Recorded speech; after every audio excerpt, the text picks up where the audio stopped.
Say hello. All right. We should now be live. Good morning, everybody. I am Peter, creator and lead designer of Tales from Elsewhere. But if you're here, you probably know that. And I have with me my good buddy, Zarek. Zarek, why don't you introduce yourself? Yeah, I'm Zarek, the lead designer of Indominate over at Odin's Key Gaming. Um, also do a little bit of YouTube, but not nearly as high quality as Peter over here. So we're looking to get back into it, though. Yeah, y'all have been busy. So before we hop into the TCS, just a little bit of housekeeping and news. Uh, Congrats, Zarek and the Odin's Key guys, because they successfully backed their game on BackerKit, and I'm gonna post a link to their page. They are still accepting orders, like late pledges to their project. I had already ordered my copy, but just gonna post a link to that because congrats. I think that is super cool. I I ordered the special edition myself. um, Yes, the a lot of next people are super excited about that one. Yeah. That's for sure. Next little bit of housekeeping for everybody before we hop in is, as most of you know, I announced the sign up page for my Kickstarter, which is coming in 2 months. But I actually wanted to give a little shout out to Homie and the Dudes Kickstarter campaign. Theirs actually runs the same time frame that mine does, and I've actually been talking to them behind the scenes. Really cool guys, and they're doing a similar kind of grassroots approach to advertising, really just working with other content creators. And when I talked to him, I said, hey, we're not like, I don't believe in indie creators competing with one another, right? We're not in competition. We're in competition with the big companies. And so we just both agreed, hey, let's just plug each other's games. So here I am, just plugging Scorched Basin. So this is a post apocalyptic campaign setting, not a rule system, right? So this is the kind of thing you could play in a different RPG's system. It is not a RPG itself. It's a campaign setting.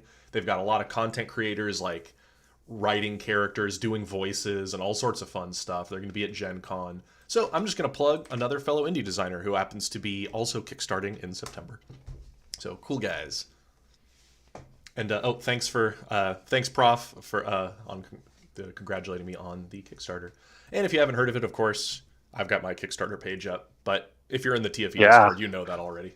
I'm so excited for that one. I'm so glad you posted that and shared it. So, Yeah, I'm much to do in the next 2 months before that goes live. So hmm before we hop in, so for those that weren't there for Get Barbaric, what this is me and Zarek. This is Zarek's idea to reach out to the community and just have fun talking game design with everybody, right? Everybody gets to submit their own ideas for this challenge. Last time it was about barbarian design. This time it is about death mechanics. And last time we didn't put a hard time limit on the video submissions. And so we hmm ended up having to stream for almost 6 hours total or something really crazy. This Yeah, time, it was a little it over was, 6 hours, I yeah, think. Yeah, you and I did like three the first time, yeah. and then we hopped again the second time, and you And had to then finish up with Daniel, Daniel yeah, because I had to Daniel came leave. in and, and helped.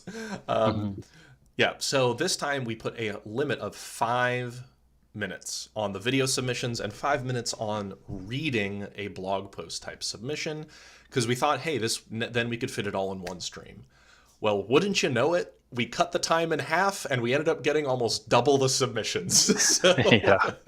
we got over 60 submissions this time, y'all, which is incredible. Uh, hmm but in all likelihood, we will not get to all of them today, just from the sheer volume of, I think, 62 submissions.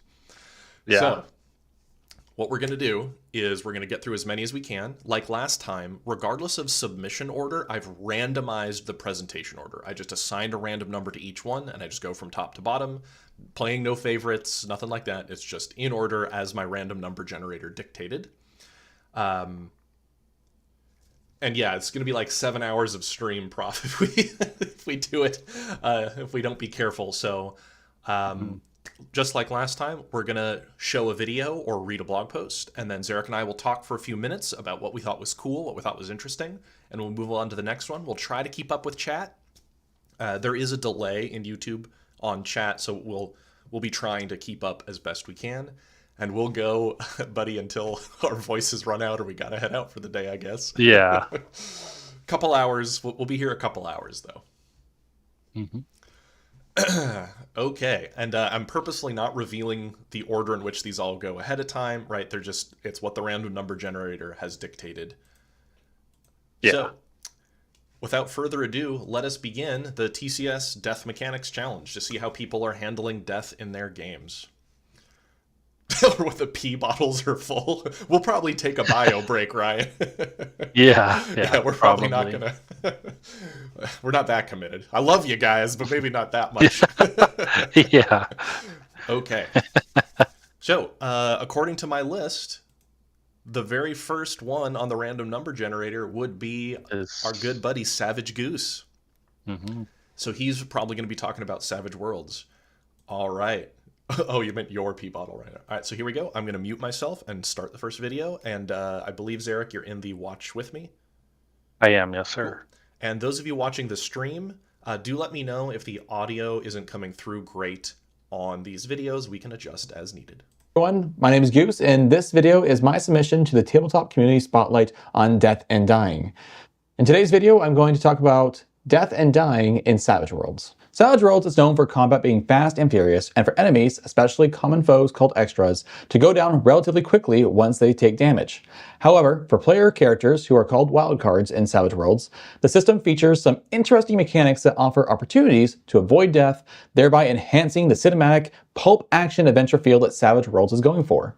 When a character takes damage equal to or exceeding their toughness, they become shaken, rattled but still in the fight. If the damage is substantial, they can also suffer wounds. Wildcards can take up to 3 wounds before they are incapacitated. However, each wound makes them less effective, applying a cumulative -1 penalty to all of their actions. Now, in Savage Worlds, we also have a meta currency called bennies. Bennies are earned for good role-playing and heroic stunts. Players can spend bennies to influence their character's fate. One of the most impactful ways is by making a soak roll. After you take damage, but before wounds are applied, you can spend a benny to make a vigor roll and potentially reduce or even completely negate the wounds you would have suffered. This mechanic gives players agency. That intense hit that should have killed you might be shrugged off with a successful soak roll and a benny. Now, Savage Worlds does feature a death spiral where wound penalties make characters less effective, impacting even critical soak rolls. However, due to exploding dice and bennies, many players find that wildcards aren't truly trapped, staying active and fun in the fight much longer than expected. Now, even if you take enough wounds to become incapacitated, it's often not the end. When wounds incapacitate wildcards, they make a vigor roll, which also includes the penalties from their wounds. Failing that roll means they might suffer a serious permanent injury and start bleeding out, requiring further vigor rolls each turn or immediate healing from an ally to stabilize. Success or a raise on that initial vigor roll still means rolling on the injury table, which can result in temporary injuries until the wounds are healed or just stabilized. While permanent death is a real possibility and the injury table can be evocative, the use of bennies in the game broadly empowers heroic characters to defy death. How death works in Savage Worlds is also highly customizable. Setting rules can be used to make death more common and gritty, or less so for a more purely cinematic feel, and even influence what happens to a character after they've truly fallen. For instance, the Superpowers Companion's Death and Defeat rule includes a Blaze of Glory option which allows a hero to achieve a final epic goal before falling. Or the Heroes Never Die rule ensures wildcards simply don't die from damage. Their survival is narrated, perfect for high-stakes action where the main characters always return. These setting rules are why games can feel very different in Savage Worlds. It is why that the same system you can play a dust bunny under the couch or play as a battle lord, and neither feels out of place in the system. Savage Worlds handles death by making it a present danger, keeping tension high, while providing players with cinematic tools to escape it potentially. It's a system that supports stories of daring heroes who can push their luck and overcome incredible odds, keeping the game fast, furious, and fun. That's Savage Worlds, and a brief look at the death mechanics. For more information on the system, you can either check the links up below or check out the other videos on my channel. Thanks for watching my submission for the Tabletop Community Spotlight. Hello everyone, my name is Goose. Nice.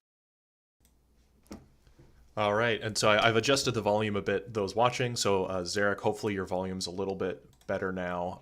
I guess it was much louder than mine previously. But But I'm starting to think that SavageGoose might be a little biased toward Savage Worlds. Weird, like he might like the game. Maybe a little. Maybe a little bit. I mean, I was already pretty familiar with Savage Worlds, but I always like. I'm less familiar though with the different setting books, because I didn't know actually that they had like super heroic death mechanics where you just don't die. Right? It's just narratively the villains don't die. But I think like some people were saying in the chat, Savage Worlds purposefully has a death spiral. Right? It's supposed to spiral downward, but it doesn't. The few times that I've gotten to play Savage Worlds, it didn't feel that death spiral-y. Like, it's a death spiral on paper, maybe is how I'd put it. Yeah, I mean, a -1 in Savage Worlds is pretty impactful, but it's not so much so that it's like, oh, you just can't do anything after like 1 or 2 wounds, right? Right, exactly. And that's kind of my philosophy around like death spirals too, is like, if they're not super severe right away, then they're really not that spirally. Right, it's like right. A small slope. Yeah, a slow descent, a meandering downward. What I didn't, I loved that there was actually the gritty wounds. I didn't know there was gritty wounds, where each time you get a wound, you get one of those impactful random effects. And I was like, oh, now we're in my kind of realm, right? Where every time you get hurt, something really bad happens. That's very cool. Savage Goose out here fighting the good fight to keep Savage Worlds in the zeitgeist, right? Yeah. Yeah, it's cool. Absolutely. I need to play some Savage Worlds with him someday. Just that would be fun. Just to see the I've master. never played it. Yeah, it's been years since I played Savage Worlds. It's not a new game, right? That would be fun. I've learned a lot about it, but I just haven't played it. Yeah, one of these days we'll have to get Savage Goose to like live stream a game and we'll run it for us or something really fun. That'd be fun. All right, let's go to the next one. This one is a blog post, so we'll put it up on my screen. This one is Vidrarius, the Myth and Folk. Oh, and hey Trek, just saw you pop in there. So this is a blog post, so I'll read this one, and we'll like alternate blog posts or something, Zarek. Yeah. Sounds good. Yeah, I'll drink so I can read the next one. yeah, get like the honey tea going or something.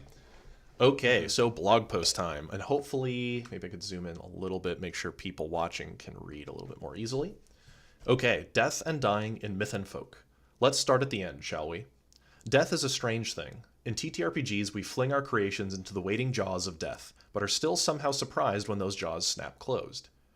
Games in the space have wildly different levels of guidance for how to handle death. Many give you mechanics around dying, but few talk about what comes next.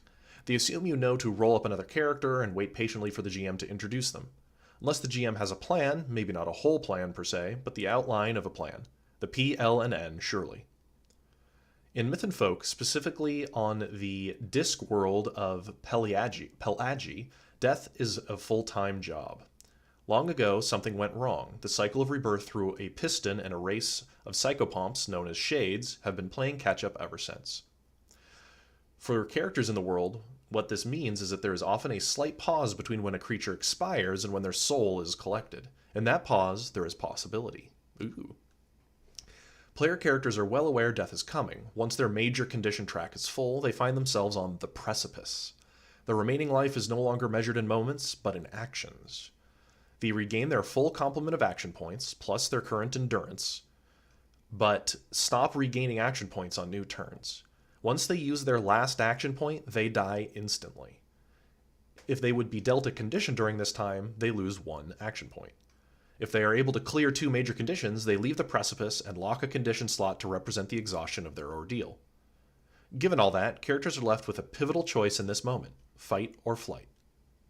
However, in this case, we are assuming that whatever choice is made, it has already gone poorly and that last gasp has passed their lips.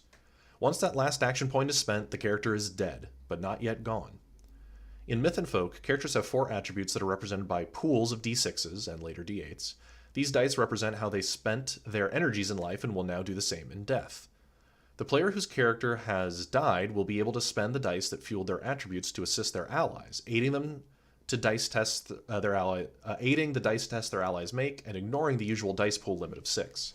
Once those 8 dice are gone and the scene ends, death comes.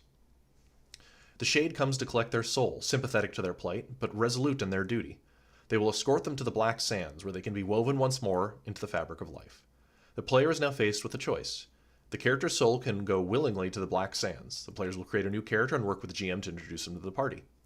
Optionally, they may transfer a trait or strength from the dead character to the new character in excess of the trait and strength limits for characters, with GM's approval. Interesting. The character can reject the cycle of rebirth, loath to give up on the purpose that drove them in life. They will rise again as an unfinished, with a gaping hole left in their body where they were fatally struck. This character must define a short-term goal that was pressing enough for them to forego the chance at rebirth. Once this goal is accomplished, the character dies, never to return. The player replaces their character's heritage with that of the unfinished and at least one trait, showing that their character has been irrevocably altered. The character can reach out in desperation to an outsider who will give them a new lease on life for a price. They will come back, but as something new. They must replace a trait or ability of the outsider's choosing with one that marks them as part of the outsider's retinue. They will also be given a new goal, to be accomplished alongside their current goals. The Prince Beyond Knowing, the Beast of Entropy, and Sevest, Monarch, Behind the Mirror are 3 such beings looking for a foothold on the disc. There are many more. They might cheat death for a time, but whatever choice they make, there is no coming back. No way to undo what has been done. The disc knows nothing of resurrection, only change and rebirth. Excuse me. Super flavorful and cool. Yeah, that's awesome. Right? I really like the kind of stages. I was thinking the first stage is not super unlike like how I handle it, so I kind of like that. It's like a downed but not yet out, and then the death comes and it's like that, very like spiritual passing kind of phase, which is really cool. I like how there's like the resurrection or the reincarnation type of thing, and yeah. On his Austin said in chat, it's like very Dark Souls too, like coming back as a unkindled and all that. Yeah, the precipice is cool. What I like that they specifically did is that your action points are the ticking clock now, right? So it doesn't say things, but you're limited. Yeah. It's like you could hold on to your action points. It's not like a number of turns per se, right? It's like you could try to eke out a little bit more time, being very judicious with those action points, and then once they're gone, they're done. And I liked that. Where was it? You can use your dice pools like as a limited resource to help out your friends for the rest of the session. It's very cool. I love systems that take into account that awkward point where we have an hour and a half left in our session tonight, not enough time for you to roll up a new character, but this is something that you can still do during that time. Yeah, to still feel a little bit more involved. That's kind of what I did in mine too, is like there's things you can do to try to bridge that gap if your character's dead. This is just like super drips with vibe. Right? Like I don't know what the Black Sands are, but that sounds great. I like it. Right. Yeah, it sounds really cool. I love the lore tie-in, right? Even if I don't know the lore, I love that kind of stuff. I think that can be really fun mechanics, and it'll be fun to do this. And like you said, I think it's good to give people something to do, so it's not just like, your health, or you reach your max wounds, or your health is 0, so you're done playing until you get back up or something. Yeah, because at the end of the day, that as well. You want verisimilitude, you want like it to make sense in the game, but it's a game, and you want your players to have fun, and so trying to figure out something to do with that makes sense to me. Well, thanks, Vidrarius. That was very cool. Yeah. Oh, hey, I'm still here. I'm just gonna turn on another light. Oh, yeah, you can start the next one. Yep. Oh, next one's mine, and I didn't cheat, I swear. Y'all kind of know mine already. This needs to go in. All right, I'm bad at streaming, y'all, so I appreciate all of your patience as I try to get all these things sorted out. Oh, it doesn't have the timestamps on here when I do it in this. Hold, please. Oh, because you'll have to jump to the right time. Yeah, what I'm going to do is I'm going to check it. Hold on. Bear with me. I'm going to check the timestamp in YouTube and see what timestamp I gave it. Hey everyone, big heads up. Paleo Valley's running a sale. Ads. What a plague. Wait, you get ads on your own videos? I got ads looking at my own video. Okay, 7 minutes 40. What? What a dystopia. Okay. Oh, right, because on on the We Watch Together, it's a little different. Yeah, Right? You're not necessarily logged into your account. Yeah. exactly. Okay, so I will mute myself and we'll watch my little submission here. Mhm. And what you're working on. So here's my submission. Hi, I'm Peter, and I'm working on a game called Tales from Elsewhere, the first instance of which is called Clockworld. It's a post-apocalyptic Weird West setting that features very brutal and visceral combat using a injury system, so limbs get torn off, people get all sorts of perforated with gunfire. It's a bloody mess. Now, because my game is action horror and more about survival than it is about victory, I wanted to make sure that death was very present in the rules, that the possibility of death feels very real to the players. So their durability doesn't really scale over time, and they can see on their sheet with my wound system that only a couple more hits, they're always just one failure away from maybe that gruesome demise. Because the character creation process for my game is a little involved, there's a lot of narrative and mechanical choices, I wanted to be cognizant of having players die mid-session and a way to bridge that gap between making a new survivor and finishing out the session. So that's where my death mechanics come in. When a player character dies, they can choose the way that this ends. They choose between 3 options: Blaze of Glory, Bound by Blood, or Unfinished Business. With Blaze of Glory, they choose the way their character goes out. They basically get one more turn, one more descriptive way to conclude the scene. The classic, they pull out the stick of dynamite with their shaking bloody hand and light it and say, see you on the other side, friends, and they save the day with their heroic sacrifice. They work with the storyteller to come up with a fitting, dramatic end, and then they're done. If they'd like to stay a bit more involved during the session, then they can choose something called Bound by Blood. In this case, their gear, their weapons, and their armor become infused with their vengeance, and the other players can pick up and utilize that equipment to greater effect. Whenever they use those weapons now, they roll with the dead player's stats. So if the player that died was a deadly gunslinger, they can pick up his gun and shoot with that increased deadliness for the rest of the session, or until the dead player makes a new character, thereby keeping them and their character sheet involved in the play. They can be rolling for those shots and still using some of those features. And for players that want to stay even more involved throughout the remaining session, they can choose to become Unfinished Business. This turns them into a haunting presence that surrounds the surviving players, this feeling of the dead character watching over them. And it gives them various powers, like temporarily possessing a bad guy, or throwing furniture at them, or causing ghostly writing to appear on a wall, or maybe helping them with pottery. And then at the end of the session, the rules actually provide guidance as to how to integrate a new character. It has a small roll table with random results, like discovering the new character buried up to their neck and their gear sitting nearby, clearly left to die, or maybe they come in fleeing from bandit pursuers. It provides a handful of prompts to help the storyteller and the players get things going again with this new survivor in the mix. These structures all act as ways to keep that player engaged before they're ready to be reintroduced to the party, before they're able to get back in and play again. And if that all sounds cool and you want to know more, you're on the right place. This is my YouTube channel. Okay, I can stop the video there. I don't need to keep plugging my own YouTube. We're on my YouTube channel right now. Seems gratuitous at that point. Yeah. Again, right, what we just talked about, keeping players engaged, things like that. I'm big on that. I like how it's always funny, I say, right, like similar views but different implementations. So like you have rules implementations that allow that. Whereas like we like to take the approach, I mean, we do have, I don't know if we'll get TARS today, but we have some ways that your character is still interacting, but then we have like GM suggestions for like, hey, do this to keep your, like, bring in the new character and things like that. So yeah. It's worked like the well Legacy from the of Blood playtests one. too. Yeah, Legacy of Blood is cool. Yeah. The Ghost is so I tempting think that's for going to be people. the favorite. Right? Yeah, Yeah, the Ghost yeah. really tempts people. Like in one of the playtests, Red Richard, he died in like the climactic fight, and he became a ghost.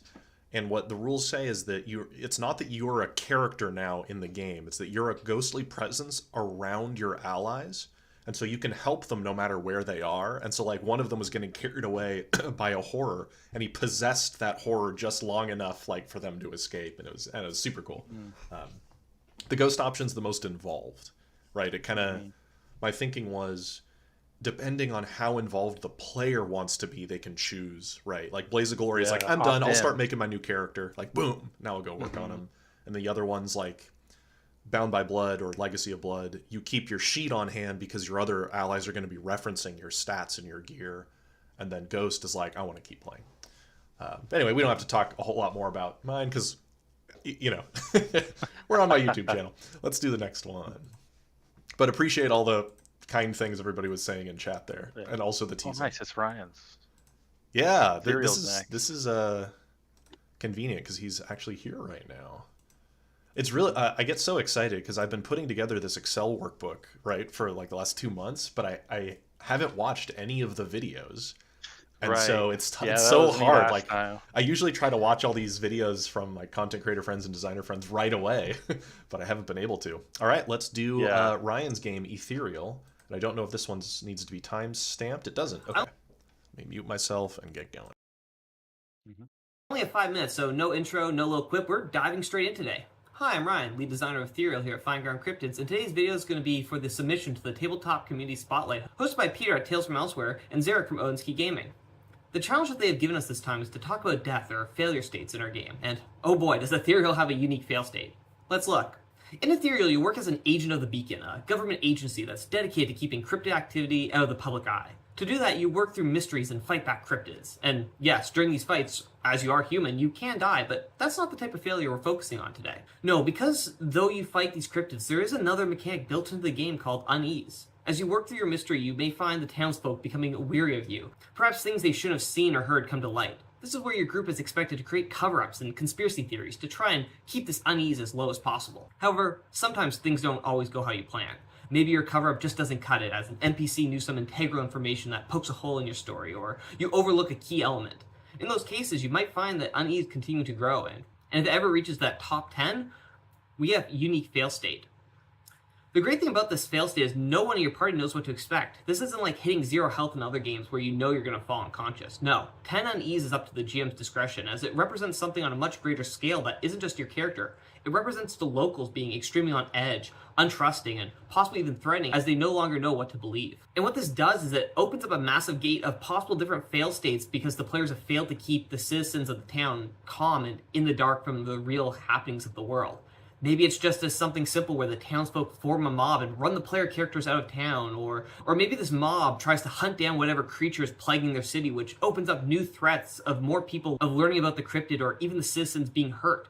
Perhaps the turmoil and anguish of the locals has acted as a scent and lured in a brand new threat. Or maybe the GM may decide that this amount of unease is unacceptable to Beacon and the player agents are removed from their position and needing to be replaced. This could work almost similar to a TPK without the need for actual character deaths. By having an open and almost improv-like fail state like this, the players are always challenging the unknown whenever they risk their unease rising. Even if the failure state might not mean death, it's just as scary because you never know what to expect. And that's our unique fail state mechanic. Thanks to Peter and Zarek for hosting this. Make sure to check out their channels as their content is fantastic and their games are amazing on their own. And I can't wait to see the other submissions from the community and see what other people have done. See you guys next time. Yeah, this one's a favorite of mine. I had so many ideas for if you guys failed and like got your unease maxed in the GM's Day Off session we ran. It was really exciting. It gave me so many ideas for like for our game master's guide to have like alternate fail states. Right. So yeah, after that I love session, and for those that may not know, we Blaze runs his GM's Day Off events where he gathers indie game designers and we run each other's games as sort of like a season. And so we recorded one not long ago with Zarek running Ryan's game, Ethereal. And it was super fun. And like you, Zarek, like Ryan's unease mechanic just like wormed its way into my brain. Like I couldn't stop thinking about it for days. And it made me want to make my own version of something like this. And it wriggled in my brain like crazy. But great. yeah, I love this design idea where the players aren't so much worried about death, they're worried about failing the mission, and the cover-up fails, the whole thing gets blown wide open, right? It's very cool. And I don't think he mentioned it. Oh, sorry, go ahead. Oh, I was just gonna say I like when there's other failure states, right? A lot of people focus on death, and like obviously this one is on like death and failure, but Yeah, it's something I suggest people a lot too in Dominant. It's like, maybe failure isn't, oh, they all died. It's like they failed to save the day because they're exactly. For a superheroes, right? superhero game, yeah, the heroes rarely face death. What they face is the villains succeeding at whatever nefarious plot they have. And Ryan didn't mention it in the video because, again, it's a short video, but what's cool is that your character can have, I believe it's called discretion. It's one of your stats. It's like characters with better discretion are less affected negatively by the town getting more uneasy. So like it's neat. Like my character had really high, I was a private eye and I had really high discretion stat because I was good at investigating while remaining undercover. So it's neat. It's a cool way that it's integrated directly into the system. Yes, absolutely. Obviously, we like Ryan's game. We think it's cool. I've been wanting to play it for a while. Yeah, it's good stuff. All right, let's see what we got here next. This one is a blog post, so I'll put it up on the screen, and you want to take the reading of this one? I will, yes.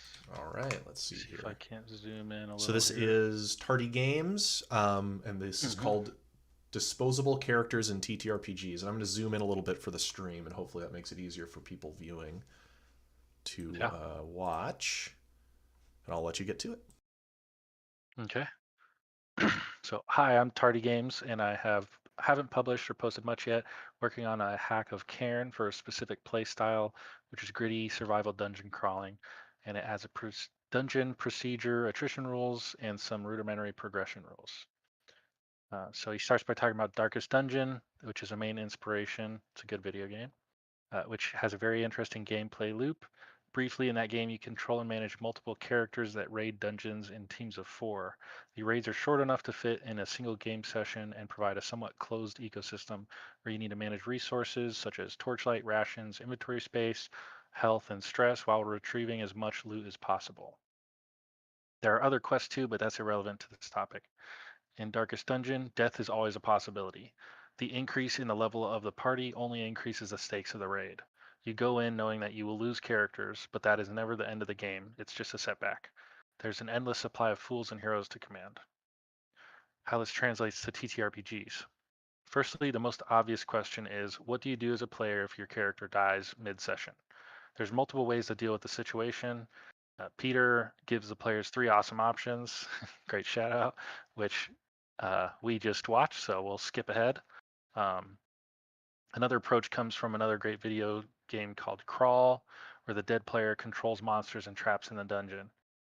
That's really cool. I've seen that video game. Secondly, what games is this suited for? Death is obviously a big part of survival games and not as common of an occurrence in heroic games.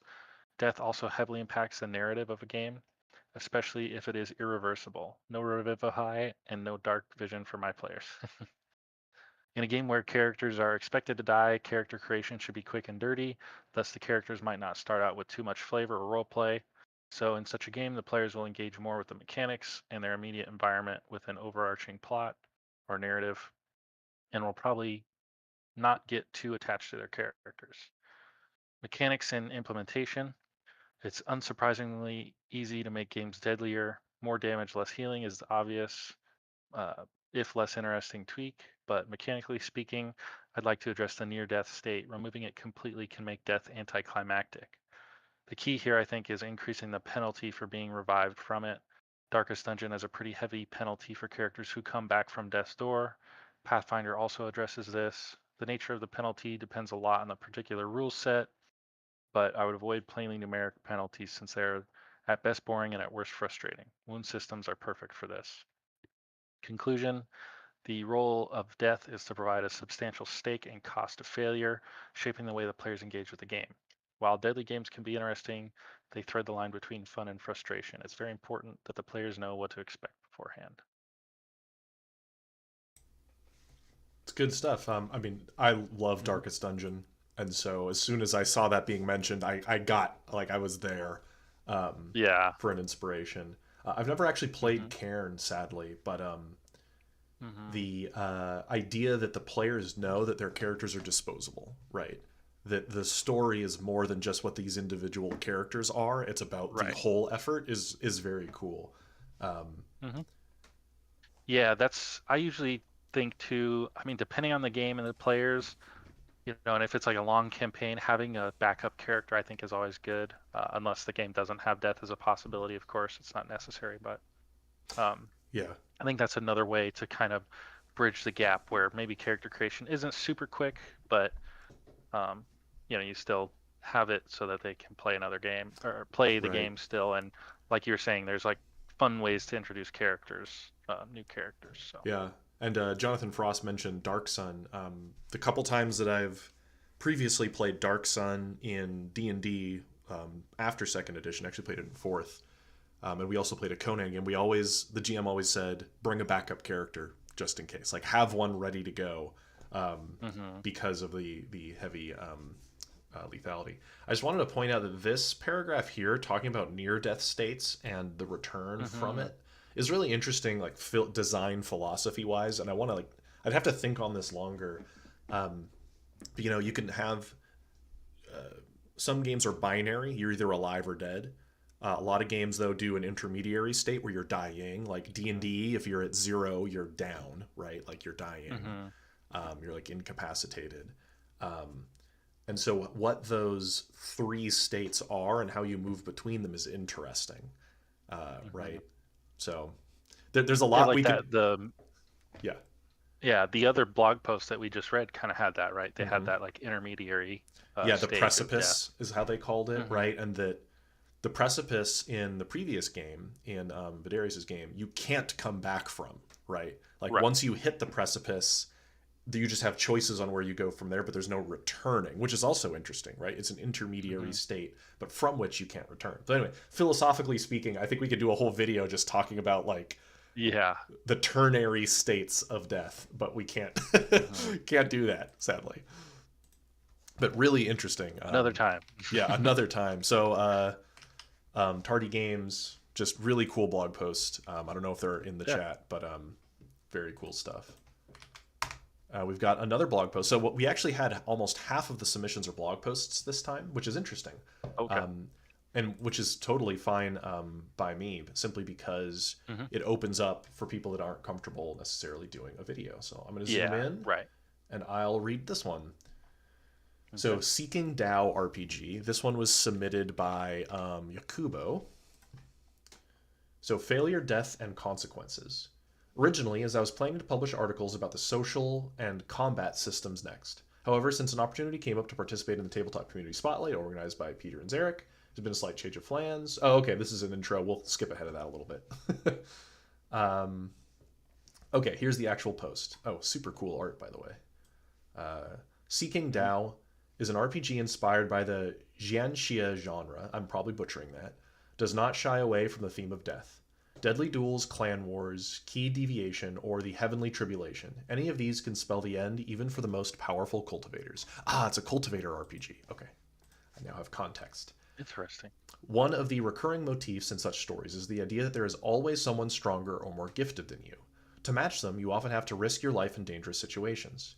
At the same time, it's common in this genre for protagonists to escape even from seemingly hopeless scenarios. In many cases, such experiences become the very trials that strengthen their resolve and fuel their path toward self-perfection. Failure is not something players can or should always avoid. It's natural to want to succeed, but failure is a part of the story and can often lead it into more interesting directions.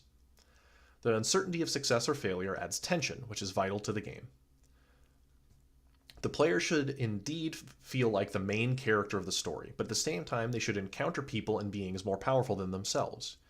Their actions in the world do not go unnoticed and carry consequences. These can be positive, negative, or sometimes both. One such consequence might even be the death of their character. For the player, however, such an event is usually unpleasant. They've created the character, experienced many stories with them, and don't want to lose them. That's why the death of a player character shouldn't be common, but the risk of it should definitely exist. My goal is not to make players fear failure, but rather encourage them to manage the risk and consequences of their actions. But of course, there are other complications besides death. Since a character's growth depends on the time and effort they devote to training, anything that costs the character time or prevents them from practicing, e.g. wounds or illness, will slow their progress. Another consequence might be the loss of a rare item, or relationships between the characters and NPCs might deteriorate. That's why the players have tools to prevent or mitigate certain consequences. A character's ability to endure even extremely unfavorable situations stems from the fact that the system's resolution mechanics are built around multiple degrees of success. The players can use their ki to shift the outcome towards success slightly or to soften the impact of failure. However, since ki is also a resource used in many other situations, such as healing, special techniques, and more, the player must carefully consider when it's worth spending it and when it's better to accept the situation as it is. There is yet another way for a player to alter the consequences of an in-game situation. This is where the social system comes into play, relationships and karma that the character accumulates through interactions with the world, and especially with other people. This option is limited by other game mechanics as well as the fiction itself. The key point, however, is that the consequences can only be changed this way occasionally and under specific conditions. That doesn't mean the situation simply disappears. One way or another, it will still have consequences for the character. They might just be shifted elsewhere, to a friend who comes to their aid. Or they might be transformed. Rather than being executed, the character may be exiled, thanks to the intervention of a respectable noble whose life they once saved. Another important topic in this context is the heavenly tribulation. When a character attempts a breakthrough to a higher phase, they risk triggering a heavenly tribulation, a kind of trial or punishment sent down by the heavens. Failure usually means death, or in the best case, destruction of their cultivation, leaving them to live out their days as a regular person. Some cultivation techniques are safer in this regard than others. There are also rare artifacts or alchemical pills that can reduce the risk and increase the chance of success. Additionally, the longer a character remains in a lower phase, the easier it becomes to ascend to the next one. So the level of risk is ultimately up to the player. They can choose to delay their breakthrough attempt to improve their odds, but until then, they miss out on the advantages that come with a higher cultivation phase. But when death does occur, what then? First of all, the player has the opportunity to perform one last great deed that will impact the story. The higher the character's cultivation at the moment of death, the more they can influence the game world. Since one of the elements of this RPG is the focus on building relationships with NPCs and creating a living world, the character's death can become another important milestone in history. Or at least during their life, they influence someone who will not let their passing go unnoticed. And so, they continue to affect the story even after their death. Then it is necessary to decide whether the campaign will continue or not. Although players can create entirely new characters, a more interesting option is to use existing NPCs, modified to fit the needs of the player characters. This could be the character's apprentice, their descendant, or perhaps their rival. The game then continues based on the already established world details and events that took place in previous sessions, although now seen from someone else's perspective. Or the story can move forward several years later, in a world shaped by the events that led to the character's death. And see you in the next post. Very cool. So, for those that may not know, a cultivation RPG, and I'm going to try to do this the best justice I can because it's important for this context, is think about Dragon Ball and Dragon Ball Z. It's one of the easiest analogs. A character starts off fairly mundane, and it is about training and overcoming odds and growing in power on an exponential rate, right? To where you'll be punching gods in the face by the end of it. It's about growing continually and amassing great power, even more so than even very heroic games like D&D or Pathfinder accomplish. Right. Yeah, the story centers around that cultivation of like power and growth. Exactly. In a less material way. Yeah, and so it makes sense that a game built around that isn't going to be like gritty where you're dying all the time, right? That defeats the purpose of the story, where they're saying the failure state is a lack of progress, not necessarily character death. Like that's the more readily available drawback. Right. Excuse me. Which I think is very cool because, I'm a big fan of super gritty, stuff, but that's just my taste. And this is an entirely different, it couldn't be a more different approach, right? And that's great, where the characters grow tremendously and shape worlds, right? And accordingly, you wouldn't want to have a system where they lose a limb all the time and start bleeding out and just die. Right. Yeah, that's very cool. And I like that there's a focus here on player agency over risk and reward. Obviously, I don't know the underlying engine for the game, but that the players are choosing how much to gamble for greater power over time, and so those failure states can slow down their progress if they gamble, if they don't play it safe enough, and all that. So that's very cool. I always like player-facing stuff. But yeah, it makes sense that where they mentioned that because a character dying is so impactful that maybe the story is just over, right? The game is just over, right? And then we like what happens if Goku's dead in Dragon Ball Z? Or yeah, right? Goku dies again. Yeah, if he really dies. If he really dies right this time. Yeah, that kind of structure. But, because they were saying it's also about cultivating relationships and with characters in the world, taking over somebody integrated into the story already is very cool. So right. Cool stuff. I'm very unfamiliar with this design space from an RPG standpoint, but yeah, I feel like Dragon Ball Z is a really good example actually, because like you said, like that death of Goku doesn't just like end the story; it translates to further cultivation, right, and like new character connections that he makes and things like that. So right. It just you'd have to kind of like translate that to the rest of the group, right? Because when it's just one character, that's one thing. But very cool though. Yeah. Oh, and Hawk, I was just saying, like having hooks, like so the mechanical side of death or the mechanical side of making a new character is all well and good. But what I think is always really helpful is when death feels like it was considered intentionally within not only the rule structure, but like the evocation and the narrative of the game, so it doesn't feel out of place, basically. But yeah, it's fascinating stuff. And some of these submissions are much more crunchy than others as far as mechanics, and some of them are more philosophical. And it is all welcome. Oh, hey Blaze, you didn't have to wait till the very end this time. Yours is up now. He got really unlucky. He had like literally like the last one, the first one. All right, I'm gonna start up Blaze's submission and mute myself. It is to die. Peter and Zarek have challenged the internet again. This time, they want us to show them how death and failure works in our own tabletop RPGs.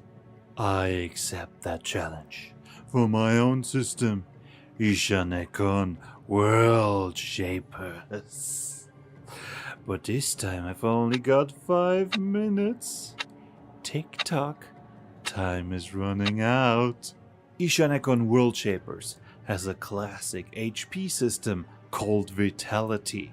It is designed so that an enemy of roughly the same strength as you has a decent chance of knocking you out with one attack if they go all out, if you haven't invested anything in defense. This keeps combat quick and exciting, and rewards smart group compositions, with tanks that absorbs hits, and support characters that increases the defenses of their allies. If your vitality drops below 1, you keep track of your negative vitality. If it falls below the negative value of your maximum vitality, you die.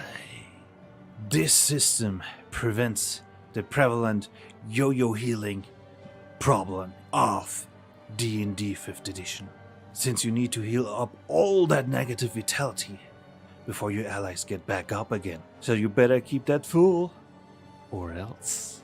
You also become restrained and start bleeding once your vitality drops below 1. While you're restrained, you cannot act in combat, but you're not unconscious. Feel free to speak your last dying words or cry out for help in this cruel and unjust world. Bleeding introduces uncertainty, especially on lower levels. If you get really unlucky, it can take as much as 1 round before you bleed out and die. Or you can roll good enough on your Constitution defense rolls that you can ignore the bleeding and stabilize yourself. But this keeps your allies on their toes, so that you need to act quickly, otherwise it might be too late later. But while you're lying down there bleeding, there's still something you can do. IshanekonWorldShapers has cinematic actions that allow you to do cool stuff that is outside of the bounds of the rules if you pay narrative momentum. But if you're willing to pay twice the amount, you can make a cinematic burst, allowing you to act even though you should not be able to. So maybe you want to have those epic anime moments where you get up bloodied, bruised, but ready to continue the fight. Or maybe you want to go out in a blaze of glory, attempting one final epic action. You can do that. And if you don't have enough narrative momentum, you can gain exhaustion to gain what you need to perform that cinematic burst. Lightning round, cool features that interact with death. Death explosion causes you to cause a massive explosion if your vitality drops below 1. Wrath of the Fallen allows you to deal massive damage to the one who dealt the finishing blow. Death Echo allows a specter of yourself to continue fighting while you lie there bleeding out. Emergency Plan allows you to cast a powerful ability that you choose beforehand in case you fall unconscious. Second Chance fully heals you up if you are a fall in combat, allowing you to continue the fight. With the ability Adopt Death Shell, you can take over the corpse of a fallen enemy, taking on the form. And with Fake Death and Death Illusion, you can pretend to die, tricking your enemies, allowing for escape. No. My time, it's running out. But for you, it's not too late. Go out there, shape your own worlds, survive.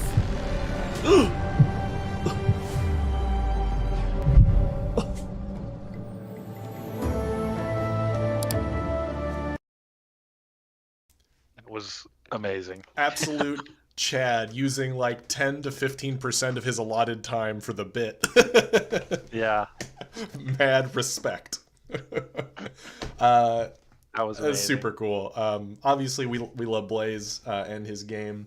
What he was doing there was listing. So for those that don't know, IshanekonWorldShapers is huge. Like this game is the amount of abilities you can do because you build your own character is massive. So he was listing different abilities there in that second half that like trigger around death. I don't know what I didn't get to experience death mechanics. I've played the game before. But I did get to use the cinematic action structure, and it was very cool. Very cool me too. Indeed. And I actually, I didn't remember the cinematic burst part of that. I just, that didn't come up in our play session. But I like that. I like Blaze of Glory style abilities in games. Yeah, very cool. Wonder if Blaze is in the chat right now. I wonder if you could make a character who is built around purposefully dying and coming back or something. Like I wonder what that would be in that system. I bet That there's would be some neat, sort of build. He might already have it. Yeah. Right? He's thought of everything already with this game. Like every mechanic is represented somewhere in that game. Yeah, that's very cool. But yeah, IshanekonWorldShapers is a traditional hit point structure, right? In that it you have HP and defenses, and attacks reduce your HP until it goes to 0. Fairly. This is an example of using a very tried and true structure because it's not where the complexity of the game comes from. The complexity of the game and the depth of the game isn't from inventing a wound system or anything like that. It comes from the depth of mechanics you can build a character with, right? Well, it's like we talked about with Indominant as well. Same idea. It's like the hit point system is there to run underneath as a very straightforward, easy to grasp engine, and the cool stuff are your superpowers, right? Yep. Anyway, yeah, very good stuff. Blaze and I have a lot of similar design philosophies and implementations. He beat us on how many character options there are. Yeah, the permutations of character options in his game is truly staggering. Truly staggering. Okay, let me see here if I can. Oops. Get the next one. And I just gotta say, Blaze, that was freaking awesome. Yeah, it was hilarious. I had a blast watching that. That was probably like one of the best videos I've seen in a while. So good. I'm glad you had a lot of fun with it like that. We respect commitment to the bit around here. Yeah. Great. I think somebody was saying that Blaze is growing too powerful in there. That's good stuff. All right, next we have DM Gary. Death and Dying in Dice Mice. I thought I saw him in the chat. Hey, there he is.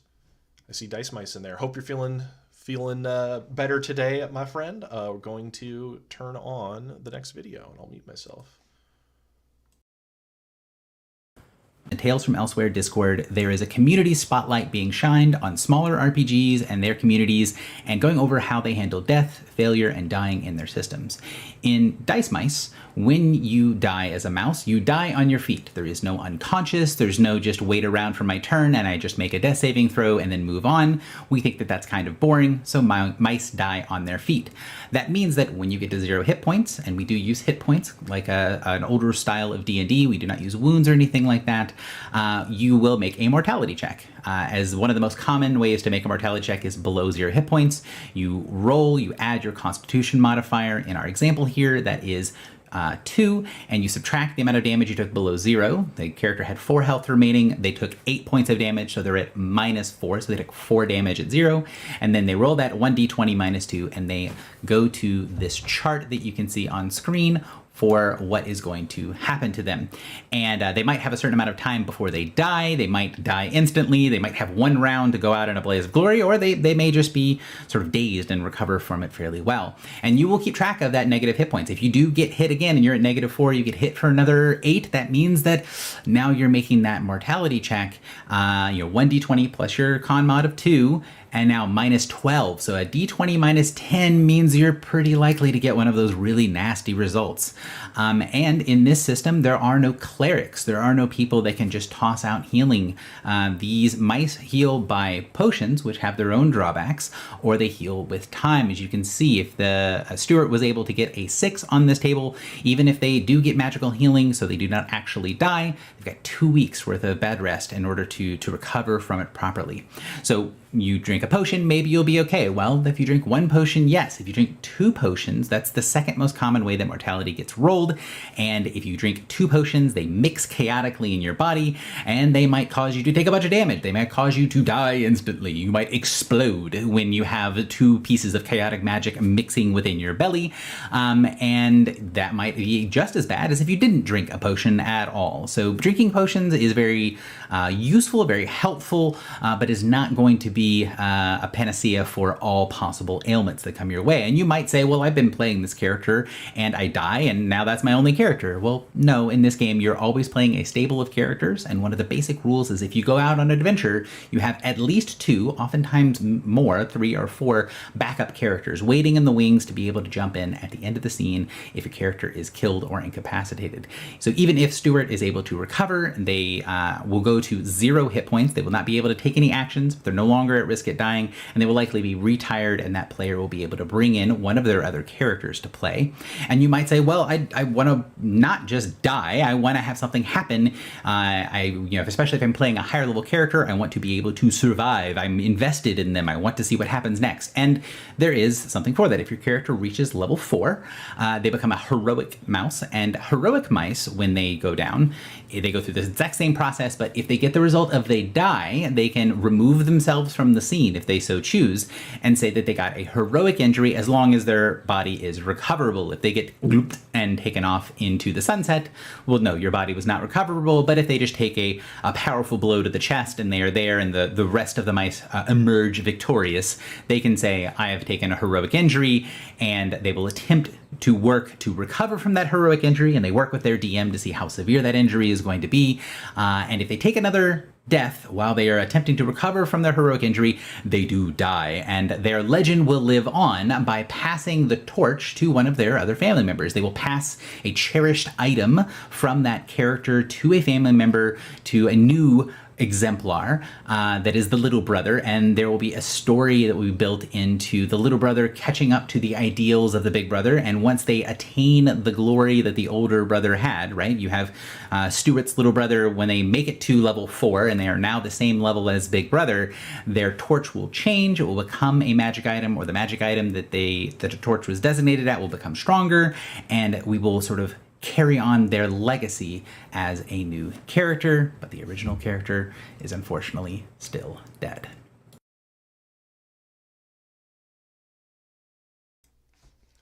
First of all, I just want to say that in that video, Reality check. The fact that I was just cracking up. I said, you die instantly, bed rest, not applicable. I really liked that. Very cool stuff. The line, I think you said it at the start, mice die on their feet goes very hard, by the way. Yeah. Very cool. So this is one we were just talking about in a previous set about how some games have 3 states versus 2 states, right? Ternary versus binary death structures. And this one does have that you're below 0 hit points kind of state, but you never are just down, right? Right. Yeah, so he said in chat, it's not bed rest, it's graveyard rest. Right. And it's interesting, mathematically, since it's D20 plus mod, based on how much negative you are, the first time you get hit, you go down to 0, there's actually a pretty good chance you don't die, like, right away at all. Right. Like, you'll have time to quaff a potion or something. But with the -6 or lower, like, it's just an interesting scaling. Yeah. And I don't know necessarily how much the mods scale up in this game. I mean, to get to 26 plus, you'll have to at least get +6, right? So this is interesting, right, where it's very heroic. This is a long long bed rest, which is cool as well. Now I want to see more under the hood, right, of the mechanics that go into this, like the odds of this. And now I want to see more about the potions as well. This is very cool. Yeah, I know the potion chart's like just out of view. I was like, oh, show me the potion mixing. a different video, right? Right. On potion. Heroics, once you are that heroic, would probably level, take more than right? 5 minutes. Yeah, exactly. Yeah, that's very cool. And I've only just fairly recently started talking to DM Gary. He's super smart. He's in chat right now. And that we also had backup characters on this one, which is very cool. To have them ready to jump into the story. Right. Yeah, I'm intrigued by this, and I want to know more. And I know that he is making this is a D20 rollover game with a moderate amount of crunch, from what I remember. Not like a super crunchy game, but I'd be interested to see more of what's going on under the hood on this. I think somebody asked earlier if we were going to post the YouTube, like the links to all the channels. After the stream is done, I'm going to go through and timestamp all of them with their channels so to find them all. Because I've got this giant 60 list. Yeah, right. And right you'll now. have the links to like the blog posts and everything. Yep. There'll be links to all the things basically in the description of this video. It'll be timestamped all the way down with links for everything. I'm also just a big fan of mice, like heroic mice games. I think they're just super cool. Yeah, neat stuff. You recover 1 HP at the end of the scene. Some of these are interesting because I'm going to probably deep dive too much. 21 to 25, you're knocked out, so you actually do stop acting. And some of these other ones, you can keep acting but then die. So it's interesting the way this scales upward on survivability. Right. But that'll be too much of like, I'll need to get out any dice and start running some odds on it. Right. And what Quincy just said, dying on your next initiative is interesting because if another player could feed you a potion before your next initiative, maybe you could survive. Right. But yeah, Thor, I'll be adding timestamps later. It just takes a little while, but I'll plan on doing that later this weekend. Yeah, cool stuff. Cool stuff, DM Gary. And yeah, DM Gary has a YouTube channel. It's very cool. And we will post links to all of that at one point. All right. Oh, we've got a blog post. It looks like. Let me... Wait, isn't it Spirit Awesome? Oh, wait.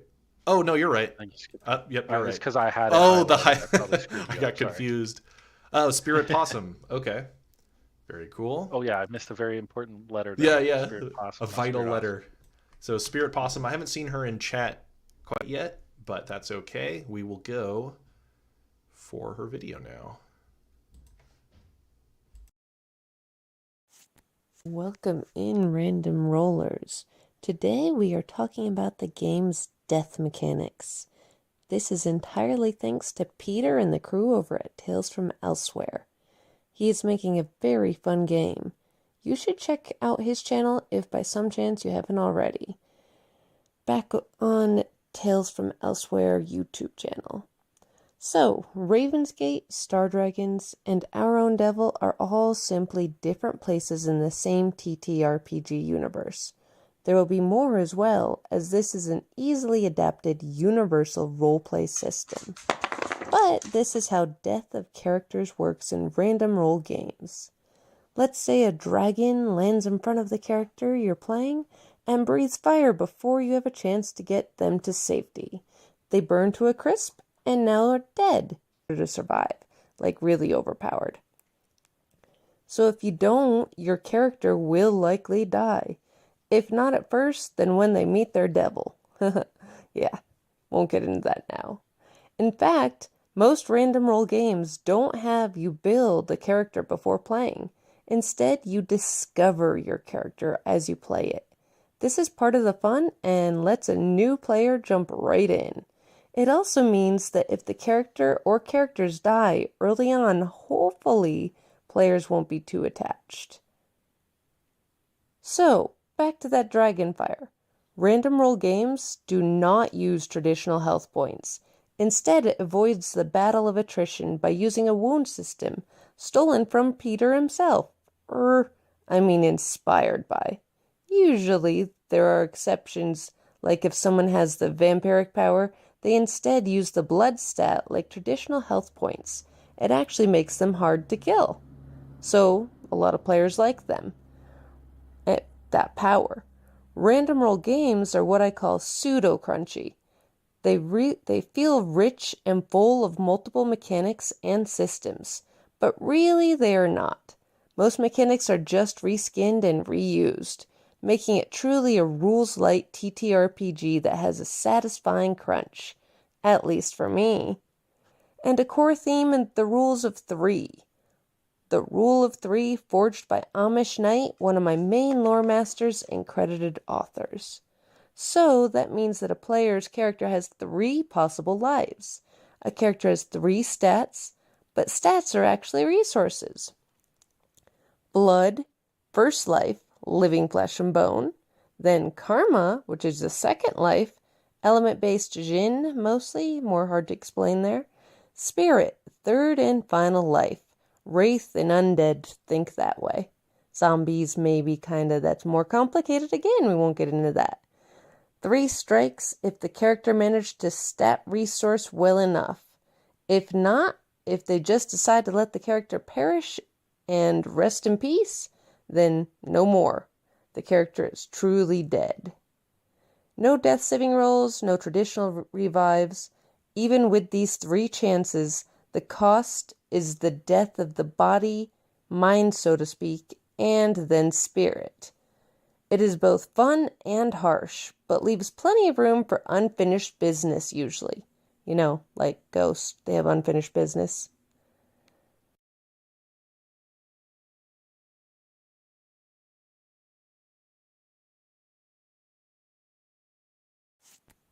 Welcome in, Rand.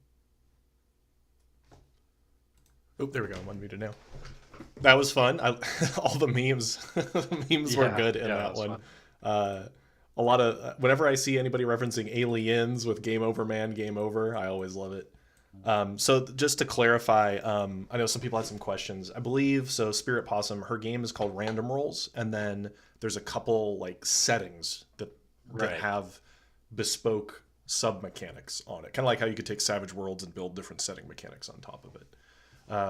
Well, there was an interesting thing she said in it at one point where she said death is present and the players are incentivized to try to make as powerful a character as possible, right? And that's an interesting approach.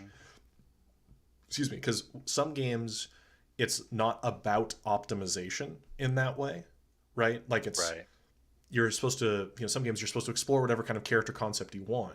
But if the game is transparent, if the game is transparent about I'm going to try to kill you, right? So build powerful is interesting, and it reminds me a little bit more of like 3.5 D&D, my 3.5 D&D days, where like, because I used to be really into D&D optimization, 20 years ago. Yeah. Yeah, I haven't actually gotten a chance to see under the hood so much of this game. I don't have I wish I had more time to read everybody's RPGs that are in the Discord server. But Spirit Possum the is idea in the of like Discord. Yeah, the idea of like the different phases of life is really interesting. It's like they get reborn, but then like they have some different mechanics they interact with. Right. Stuff like that is cool.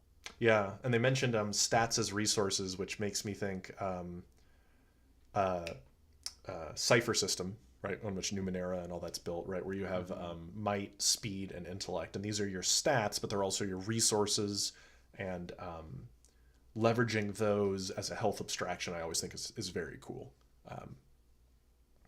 I know, like I always rant about how hit point, like every wounds, but no, hit points and other numerical abstractions are perfectly fine. It's all about using the right tool for the job. For the right game. Yeah, Exactly. right tool for the right game. Like we say, wounds would make 0 sense in Indominate. Not the kind it would detract from the game experience. The Tales from Elsewhere wound system in Indominate. Yeah. It would work against the design goals and make the game worse for it. Now it does make me want to try to make someday a gritty superhero game with wounds. That's a problem for another day. But anyway, very cool stuff, Spirit Possum. I'd be interested to know more, something, talk about in the Discord some other time, what sub mechanics there are between, it was like Your Devil and the other one, Rule of Three, right? They're these two settings, and like how divergent are they within that system?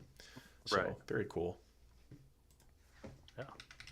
Good stuff. Okay. Oh yeah. Next one is now it's the and this one, you want to do the honors of reading this one?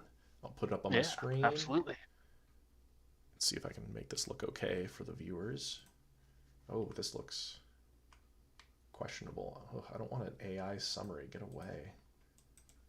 Let me clean up my screen a bit here, and I'll let you. Okay, that should be mostly visible now. Take it away, Zarek. Okay. Escape from Zanther is a 30 to 60 minute long cooperative board game for 1 to 6 people. Players step into the roles of individuals attempting to flee the city as they are being persecuted. The punishment of imprisonment and execution if caught by the theocracy looming over them. There are 2 phases of the game. First phase lasts 15 turns, and if a player is caught, they lose an objective token and are thrown into prison under Capture the Flag rules. That's interesting. If another player freely enters the prison, all characters in the prison are broken out. Other escape methods include a 16.6% chance of rolling a jailbreak per player in prison, or teammates may spend 2 objective tokens to start a jailbreak. In all, the beginning phase has capture as a means of setback and pressure on the players. In the second phase, the last 5 turns of the game, there is a serious shift of tone as the High Inquisitor steps onto the field to hunt the players. Rather than simply sitting out until they're rescued, all players within the prison are killed, permanently removing them from the game. Guards and Inquisitors hunting the player also stop messing around as they receive new orders. If captured at this point by any opposing force, characters are executed on the spot. Not only this, but any characters remaining in the city when the final turn ends are killed as the gates close and the game is over. With this, there are 3 endings that players can achieve. Victory, all players safely exited the city of Zanther. Pyrrhic victory, 1 or more characters were killed, but some did escape Zanther. And total loss, all characters were killed.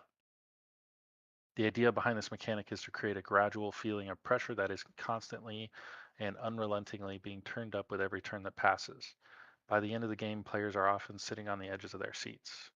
Due to the short cooperative nature of the game, I find the finality of death to be fitting. While in playtesting, players who are eliminated aren't relegated to the couch while others finish the game, as they have become invested in the survival of the remainder of the team. The game often only has a handful of minutes left in it at this point, and cooperative playstyle allows for engagement. The rules of this mixture of death mechanics and game style results in players feeling the adrenaline being hunted and the incredible payoff of a narrow escape. I'm happy to say that Escape from Zanther is available for free on Tabletop Simulator, Steam Workshop, and I am currently organizing public playtests to prepare for physical products.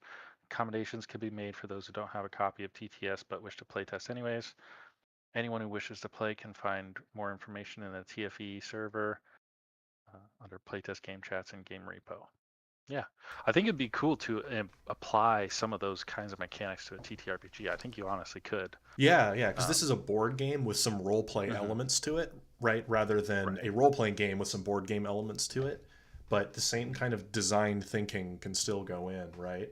Oh, and Ryan in chat was asking, like, I wonder why 15 turns. Knowing Red Richard, that was mathematically selected for a very good reason.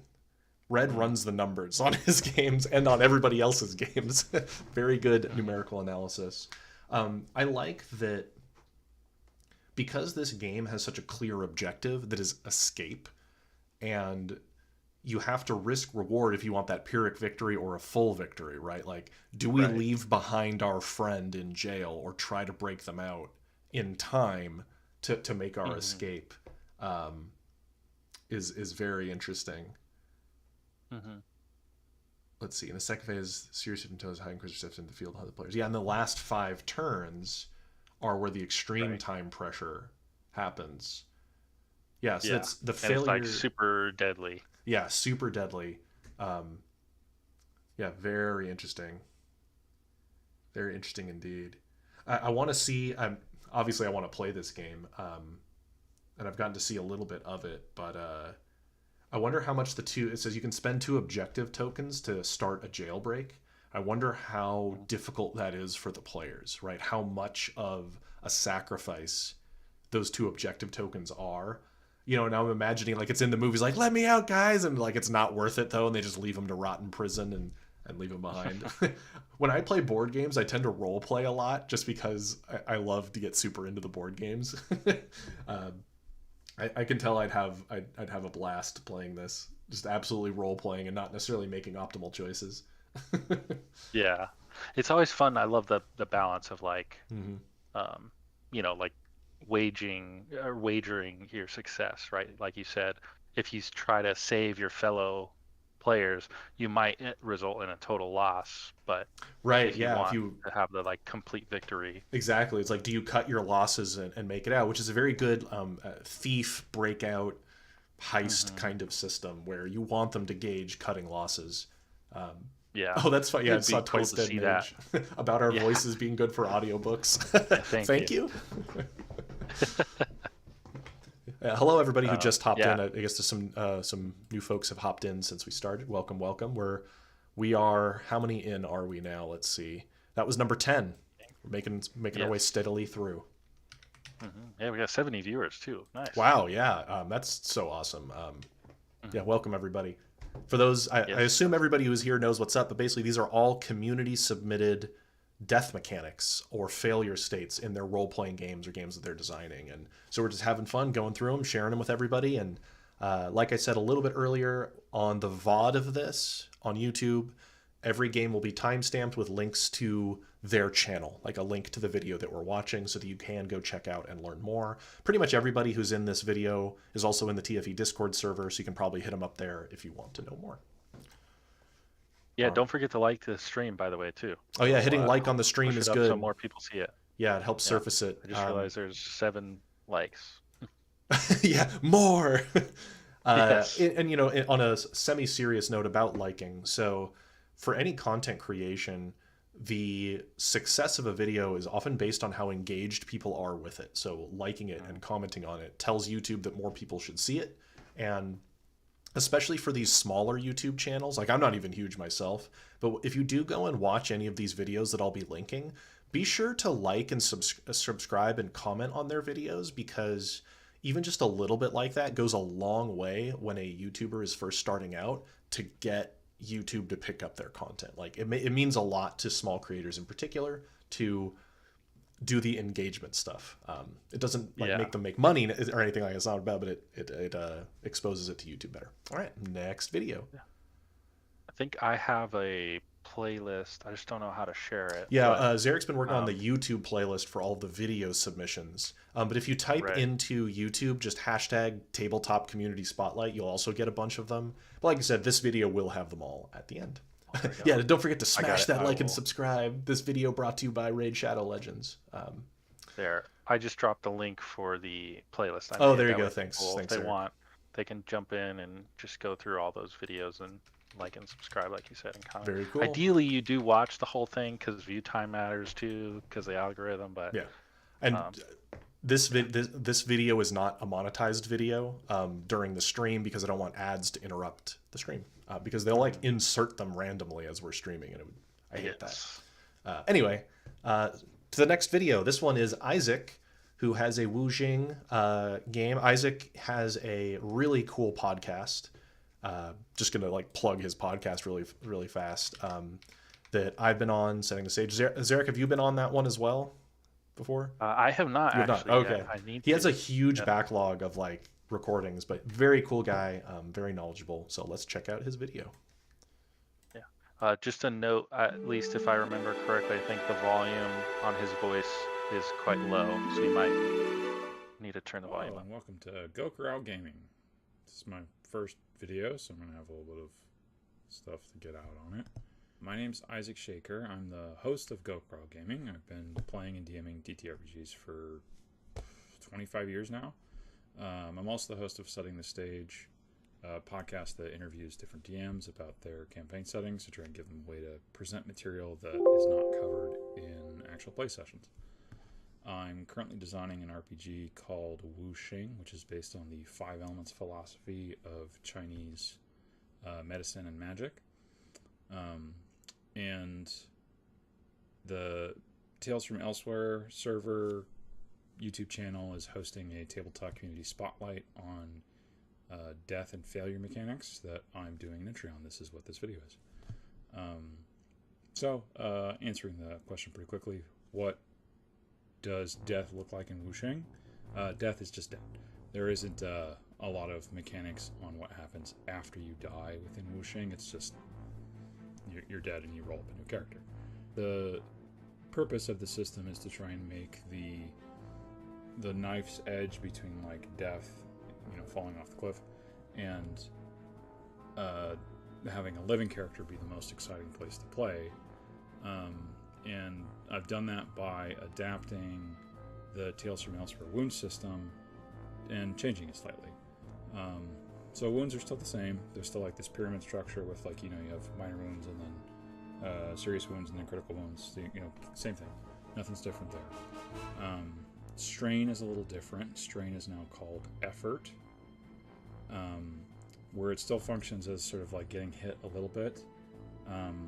But now it's more like hit points instead of strain, which is like one hit is a strain. Effort is also used as a meta currency, so it influences attack. So you roll your attack and then you add your effort, and you also use it on defense. You use it to make your enemies miss by 1 point, makes them miss. If you do get hit, then you take an injury. So that's why it kind of works as hit points, because if you get hit, whatever amount you're hit by, you can spend effort to negate it. So it's kind of functioning in both areas.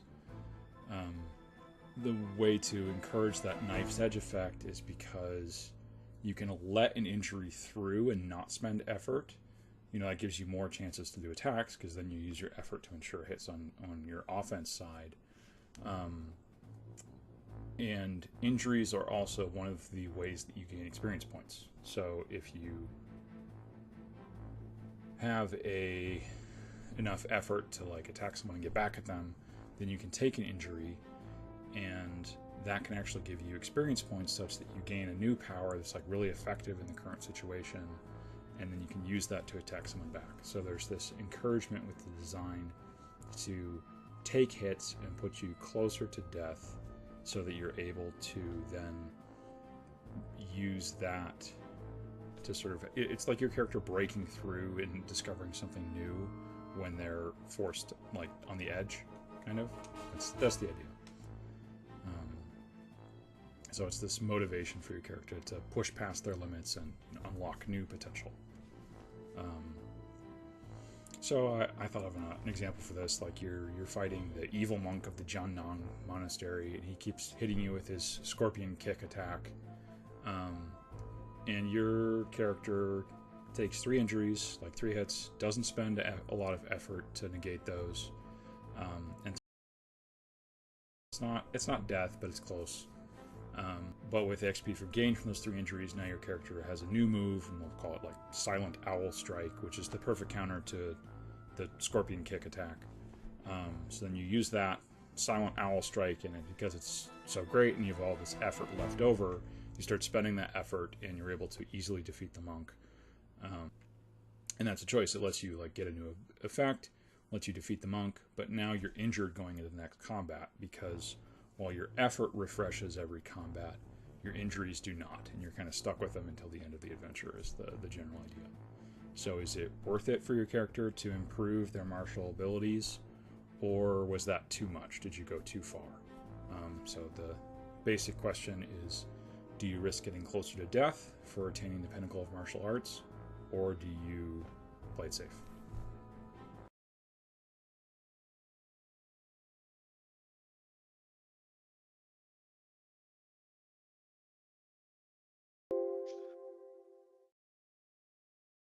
Okay, I've messed with the volume enough, so we shouldn't blow out everybody's ears now that when we start talking.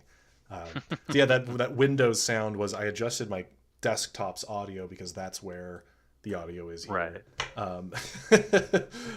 Innately, I just assumed it was my own Windows noise. But right, yeah, when you adjust Windows. volume, it does that. Yeah. But yeah, very cool stuff. So I believe, and I didn't catch if Isaac was actually in the chat or not at the moment, but this is another game that is somewhat cultivation in its style, and that I believe it does have a lot of scaling.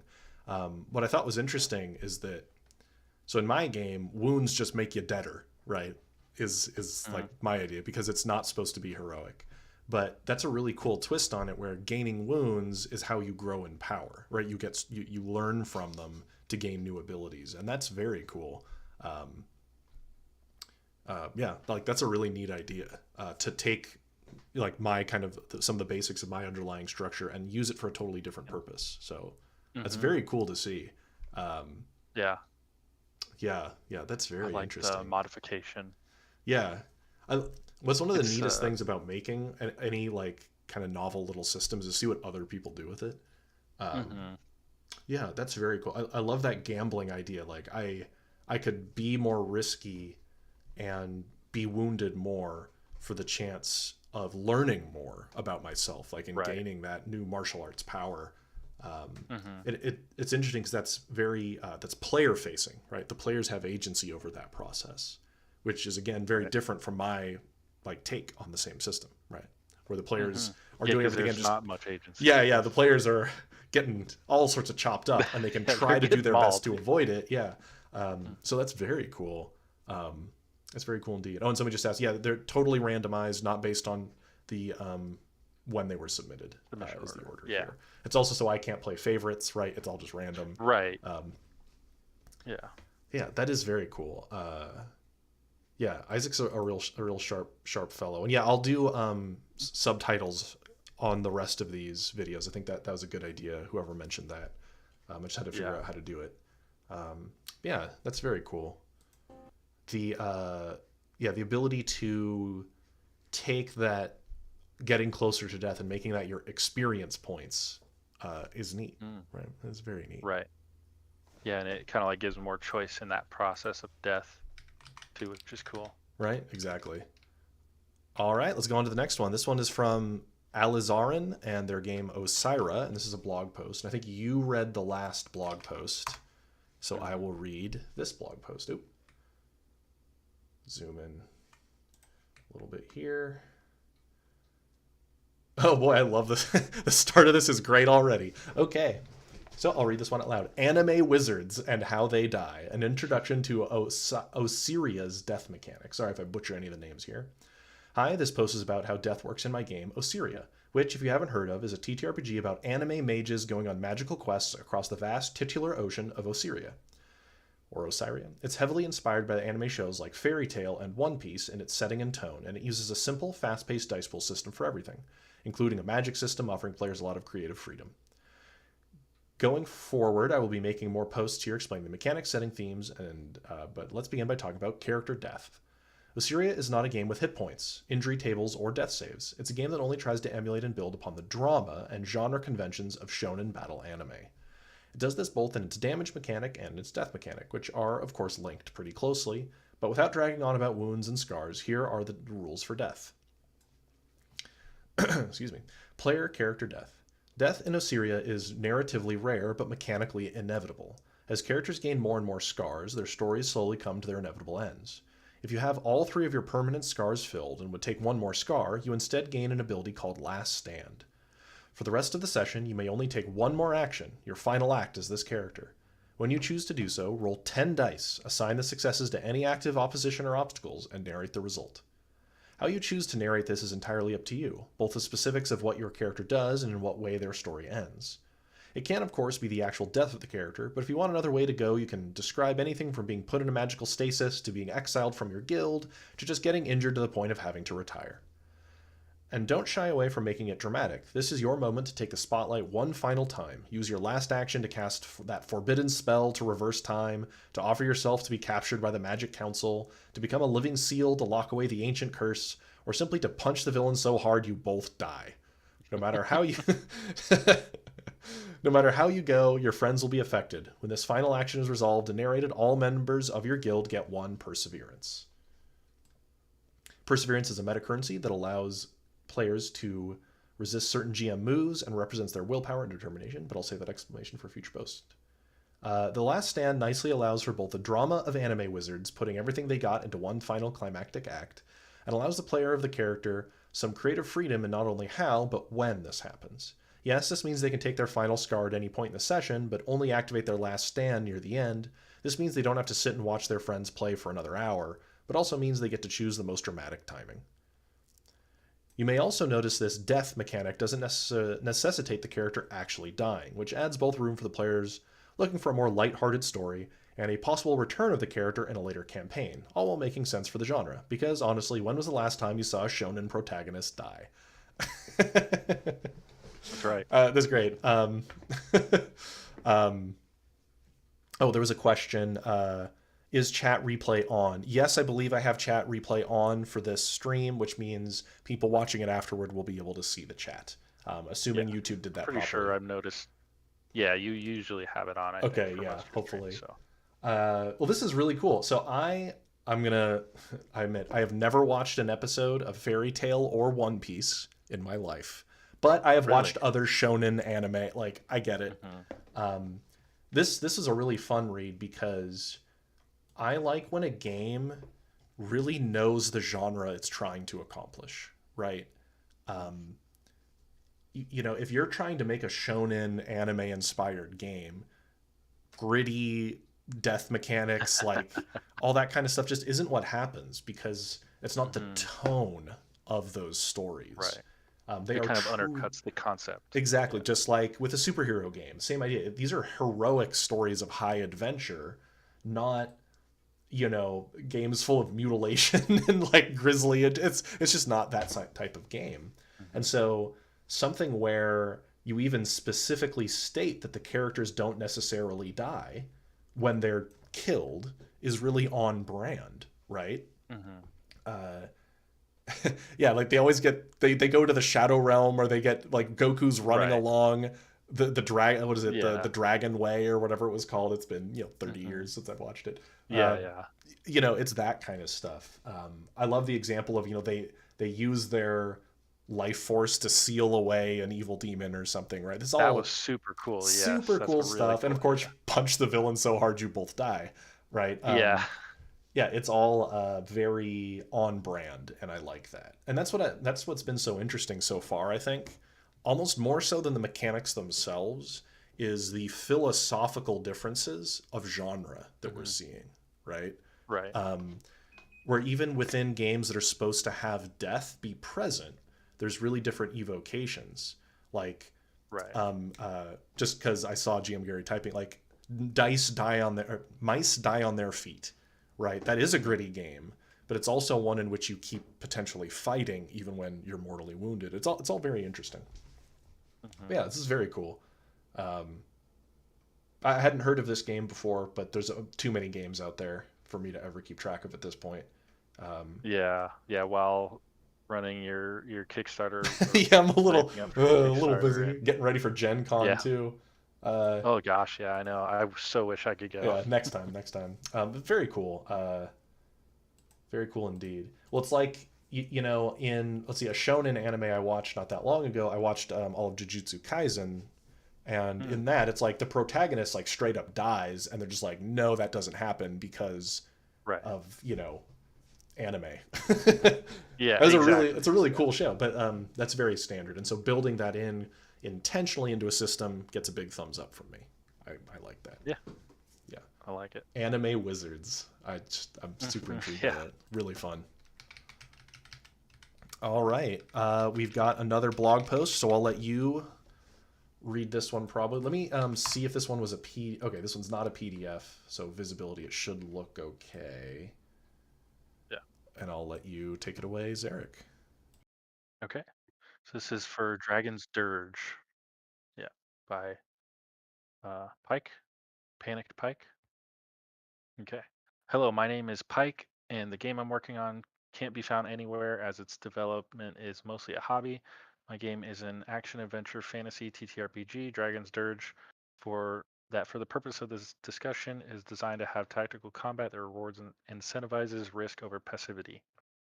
My favorite parts of a game like D&D are the tension that exists when I know my next turn could be my last one, but D&D 5e doesn't really offer that tension due to the rubber banding effect, and I find that players are often given to hoard resources and endlessly planned for perfect scenarios that frankly fall to the wayside immediately. My goal is to reduce that effect while still allowing players to make meaningful choices to die in a blaze of glory or protect their neck. I want things to feel risky, but I never want them to feel insurmountable.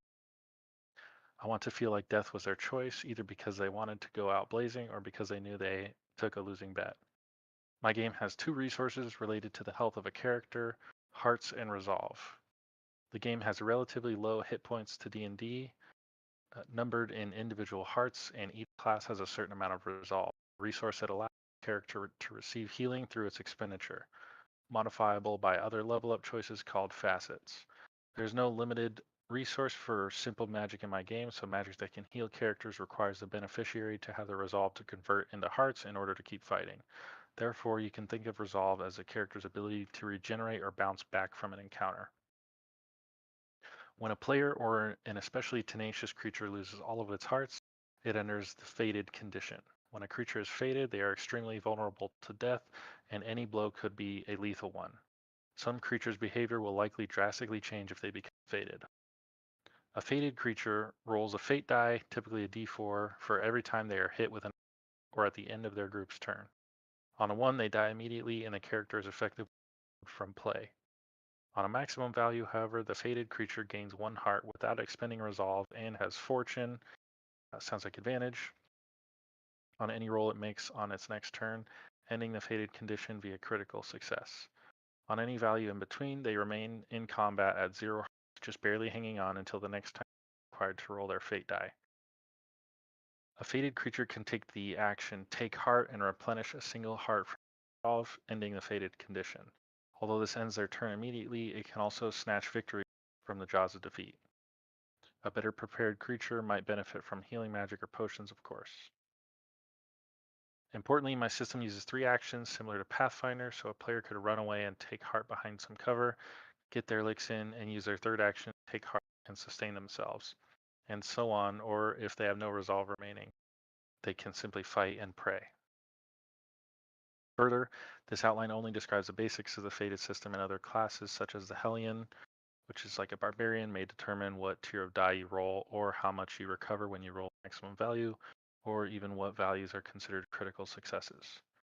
The process of reviving someone has not been considered yet, though I expect it to follow some sort of group skill check involving the deceased. I want to include different rituals that are rare and need to be sought out with different effects upon those who are resurrected in such a manner. I want it to feel impactful and emotional and hard to come by, but unfortunately at the time of writing, just haven't set aside the time to really dig into what that means mechanically. It's all good. A lot of games we're talking about today are in progress, right? Very few of these actually have a product you can buy in a store, right? It's totally cool. This is interesting, right? Because resolve is like it's like your reservoir of being able to be healed, right? A recovery, right? So it doesn't get depleted by taking damage; it gets depleted when you want to avoid death, and that's interesting, right? Because something like Pathfinder, if memory serves, like Pathfinder 2nd Edition, going down gives you stacking penalties each time you go down that mount. And what this game is doing is instead it's giving you limitations on how frequently you can do this without Right. having to trust in fate, right, to resolve it. That's interesting. Right. One of your options when you're like in the downed or fated status is to spend resolve so you can get back up. Right. Yeah, that's interesting. I like so take heart that's a great example of having your mechanical names like really evocative, like in telling the story. To gain a heart back, you have to take heart. Like, yeah, that's great. Right. You know exactly what it does when you read it. Yeah. Yep. That's fun. I love when games have at least some amount of evocative terms for their mechanics that don't just sound like pure mechanics, right? Even if under the hood it is a very mechanical process. Like, right. I love that you named your mana in Indominant drive, because that just makes, like, heroes have an amount of drive to use their build. Like, that just makes sense. It's not just like power points. Energy. You chose something that reinforces that sort of approach, and I dig that, because it's fine to have like 3 action points, right? It's just fine. Nothing wrong with that. And it's just nice to see that one of the actions you can take is something that's narratively interesting to interesting phrase. Very cool. Very cool stuff. Let's see what we got next. Oh, sweet. Have a good night, Savage Goose. Oh, see you, Goose. Next, I don't know if Rel is still hanging out, but he was in here earlier. We've got Rel's video from Distal. Oh, nice. Heck yeah. I think I accidentally listened to this in the background, so I wasn't fully paying attention, but I heard. Oh, you've gotten a sneak peek, huh? Spoilers. Yeah. There are a lot of different ways to handle life, death. One of my favorite versions of these systems are when the mechanics are inseparable from the experience that the players and the characters are having, both in and out of combat. The other folks are all here. I'm the sole author of Distal, a D20 TTRPG built on hardships, not heroes. Today we're going to be doing a speedrun of how some of that hardship manifests through health, wounds, and death marks. As a character in Distal, you've turned to a life of an adventurer. It's a long road, it's a hard life, and eventually and purposefully will wear you down. Because we play the long game here. But let's start with the moment-to-moment first. When a character's health drops to 0, they take a wound. There's no clunkiness of having to math out the thresholds for major and minor wounds, anything like that. We just use health, clean, simple, traditional, until you take the wound. At that point, you need to steel yourself. How bad did you just get rocked? How much fight do you still have left in you? How horrible is the situation? Well, we can roll some dice and figure that out. When you steel yourself, you roll your lineage's health die and you add your class's health bonus, and then your health pops back up to whatever the result is. Mind you, the wound is still there until you take some lengthy downtime to get it patched up. So health is really just a representation of how close you are to taking your next wound. But sometimes taking a wound can be a good thing for certain classes. The Berserker, for example, gets access to extra class effects once they take their first wound.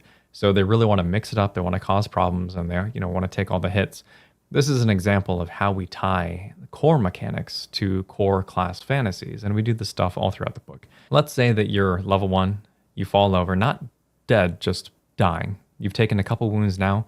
We set your health to 0. You can crawl around, you can even attack if you want to, but ultimately, you're fighting to remain conscious. You take your first death mark immediately, but we'll get to that in a bit. Each time your turn comes up, or immediately whenever you take damage, you will roll to remain conscious. If you fail that roll 2 times back to back, you fall unconscious. And if you fall unconscious, you take a death mark at the start of each of your turns. And it also takes you longer to get back into combat. It's just all bad situation. You don't want that. Now let's switch focus. Let's talk about death marks. This is where we start to think about the long game over months or years of watching your character develop session by session. Distal is built to support this kind of experience, so we go kind of hard with it. Death marks in Distal are permanent marks against your character. Permanent. They represent a brush with death, and if you accrue enough of them, you will die permanently. There are no revive spells. There are no ways to reverse death marks. In fact, while you're dying in combat, your allies can stabilize you. They can get you back on your feet, but the more death marks that you accrue, the higher the DC for doing that is. or the more magical healing that you'll need to funnel them. Eventually, mundane efforts to stabilize somebody to stop working altogether because the DC gets too high. At that point, you need to rely on magical healing instead. That's intentional.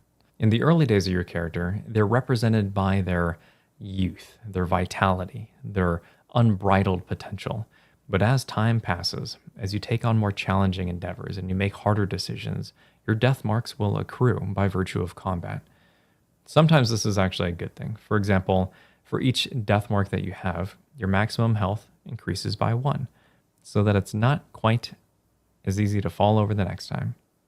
Certain classes also have some interplay with death marks, like the Ferryman, which gives them more spellcasting capabilities the closer and closer they become to that threshold, that ever dark forever. Other times this is a not so great thing. For example, like death marks cause permanent scars, which can be a scar of the body, or they could be a scar of the mind, or a scar of the soul, which you roll on the table to figure out how that scar manifests and what triggers it. They also cause malignments, which are permanent stat reductions to your character. Some classes, again with like everything that we do in this book, some classes like the Ember Gut, which is like a fiery warlock, can actually make use of malignments. They actually gain some power in certain respects by virtue of having them. Okay, I wanted to speed run this, but frankly, it's just like a lot of information. So hopefully, it piques your interest, and if it does, you can pick up your own copy over at playdisrpg.com. I've still got stock left, and I can ship it out pretty quickly. And I love this book so much. Thanks very much, folks. Rel permanently. There are. You know, I was just saying, like, not all of these submissions are from a finished book. And then we get Rel next, who, like, just earlier this year had the final print run arrive, I seem to remember, because I've been following that campaign. It's awesome. Yeah. While you're where was that chart? roll that your level scars chart, marks the death marks chart. I gotta see you represent decision death, so that Yeah, I just joined the Discord server. Oh, this is being buggy. So anyway, very cool stuff. So what I love about this is that the characters, I'm just gonna let that run for a moment and I'll try to pause it on the one I was trying to find, but the death mechanic is not something that's just been tacked on as a failure state to the game. The death mechanics are extremely integrated into all aspects of even the class design, right? That's really good stuff, because that says that it's not a system that was created as an afterthought for the game, right? It's intentionally very built intentional, right, to the DNA of the game, and how like the ferryman, not only again the art is so good, art's so good, Berserker. And then that's so cool though that like they can use the death marks to like have more spell casting, and thematically that makes so much sense for a ferryman, you know, the ferryman to death. Well, and the warlock like class, these malignments that they get, some of these negative conditions that come from their brushes with death, are fuel for their magic, which is great. Oh, there it is. Which is just super cool. Oh yeah, so let's see here.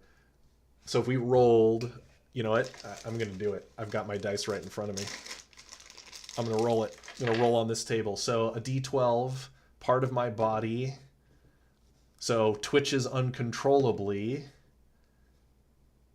and bears horrible scars. Is what I just got from rolling 2D12 for a physical scar. Or like for a mental scar, I like search... that there's like mental and spiritual too.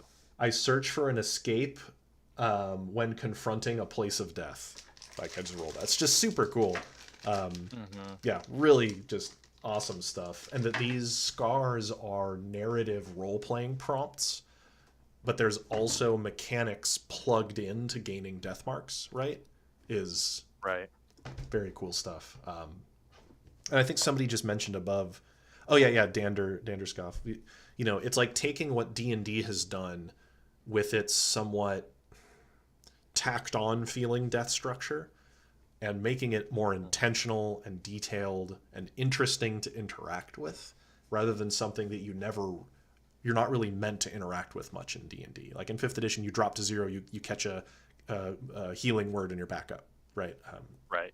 So love it. It adds some consequence and the long-term attrition, right? The heroes don't really die in a fight so much, but their long-term attrition of being pulled closer and closer to death.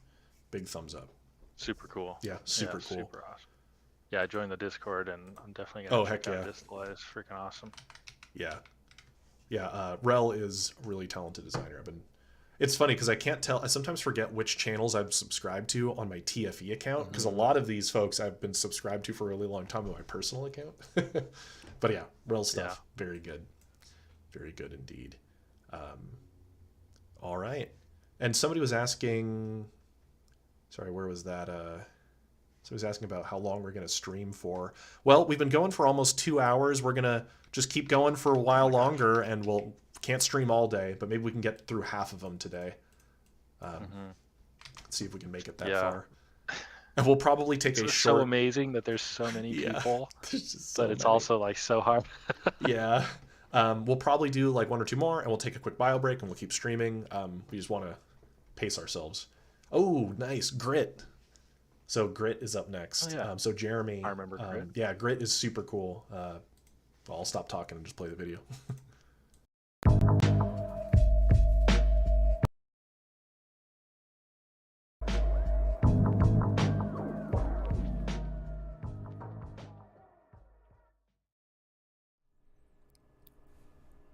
Hey everybody, Jeremy here from gnomebotstudios. I'm here to talk about death mechanics for Grit Fantasy RPG, which is a D12 rules-light game that I designed and published myself last year. It's all about quick setup and easy gameplay. This video is in response to a Tabletop Community Spotlight challenge that was put out on the Tales from Elsewhere Games Discord server. So a shout out to Peter and Zarek for putting this challenge together. I only have 5 minutes for this video, so I am going to get to it. Every character in this game has 10 grit. That is their health. It is capped at that value and can never exceed that. Whenever a character reaches 0 grit, the player is given a choice between 2 options, Blaze of Glory and Second Chance. If they choose Blaze of Glory, their character is allowed to take one final action of incredible heroism, and that is done without a roll. It is considered natural 12. If they have a focus die, it can be added at maximum value. Lineage ability and or item can also be used if applicable to the situation. And as soon as the action is taken, the character permanently dies. There's no going back.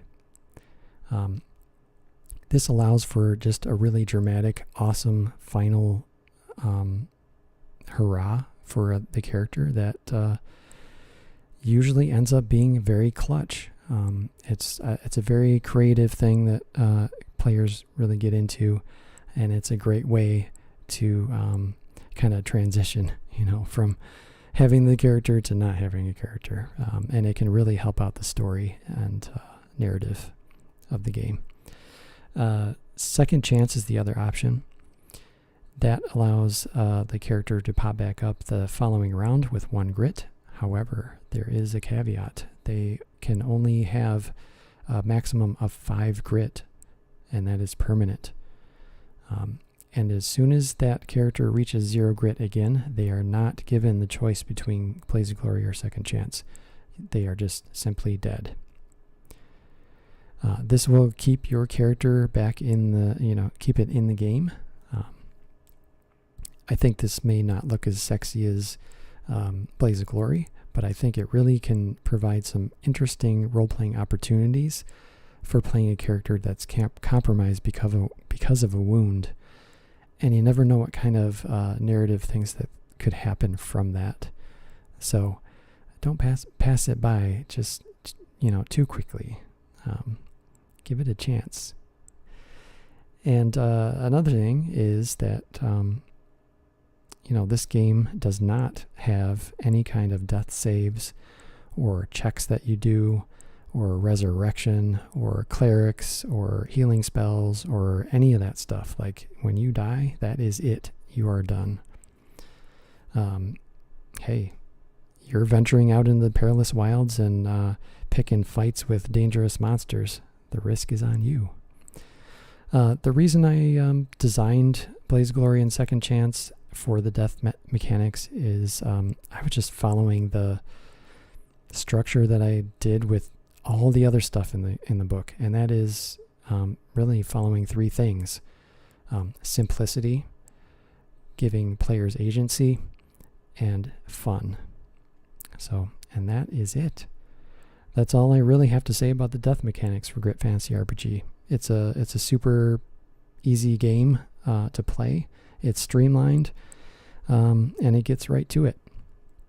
So if you haven't seen it or heard about it, go check it out. It's worth it, definitely. Everything you need in one little book. So I'm going to wrap it up here. Until next time, keep rolling those dice. Good stuff. And so Grit, when we talk about like rules light games in general, we expect to see an expedient structure for death as well, because characters tend to be very easy to create.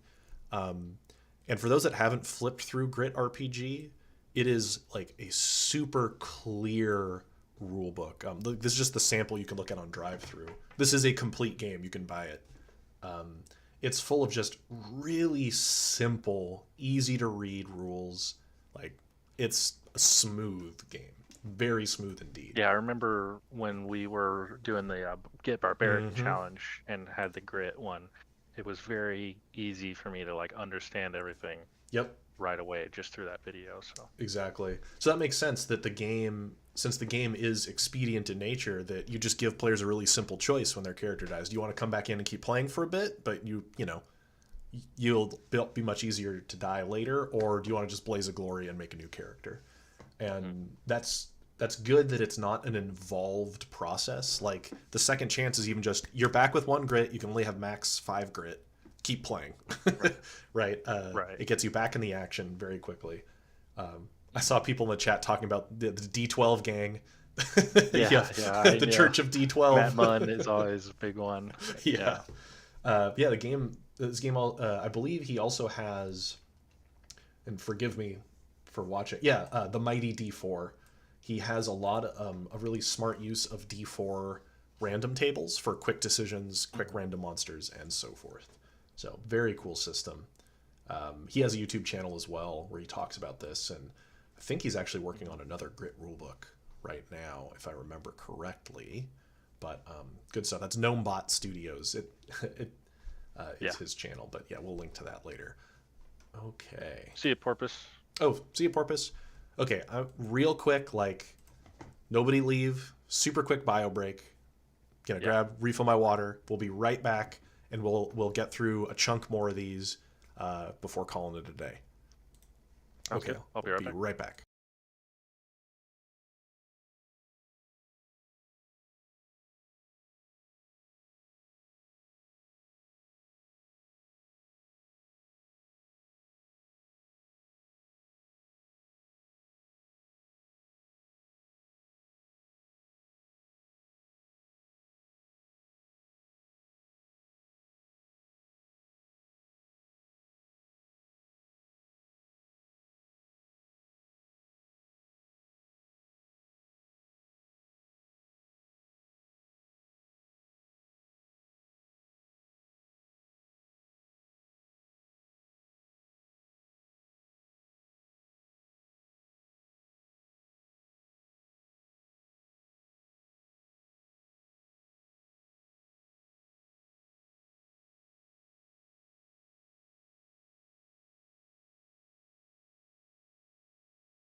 All right, I'm back. We'll give Zarek a few minutes also to refill his water and so forth. Hope you all are doing good today. It's been a lot of fun so far. Like we said at the start, we got over 60 submissions this time, so we'll get through as many as we can before we got to call it a day. Oh, and Hawk was asking earlier, you know, there's a lot of similarity in death states within these games, but something we haven't really seen so far so much is like games that don't have a death failure state at all. I mean, like I played Brindlewood Bay. When I played Brindlewood Bay recently, it's a game in which there isn't any combat at all. There's no violence to be had, as it's a narrative powered by the Apocalypse game about solving mysteries as little old ladies. So, you know, you can have games in which the failure state isn't violent at all. It could just be about being unable to complete the mystery or what have you. But it's also, you know, I'm the kind of person that I like violent games. So I'm also used to seeing games have death or death-like systems as their consequences. Oh, I see Twin Steel. Hello, Twin Steel. I hope you've enjoyed what got sent over to you, I believe, earlier this morning. I heard that you were finally informed.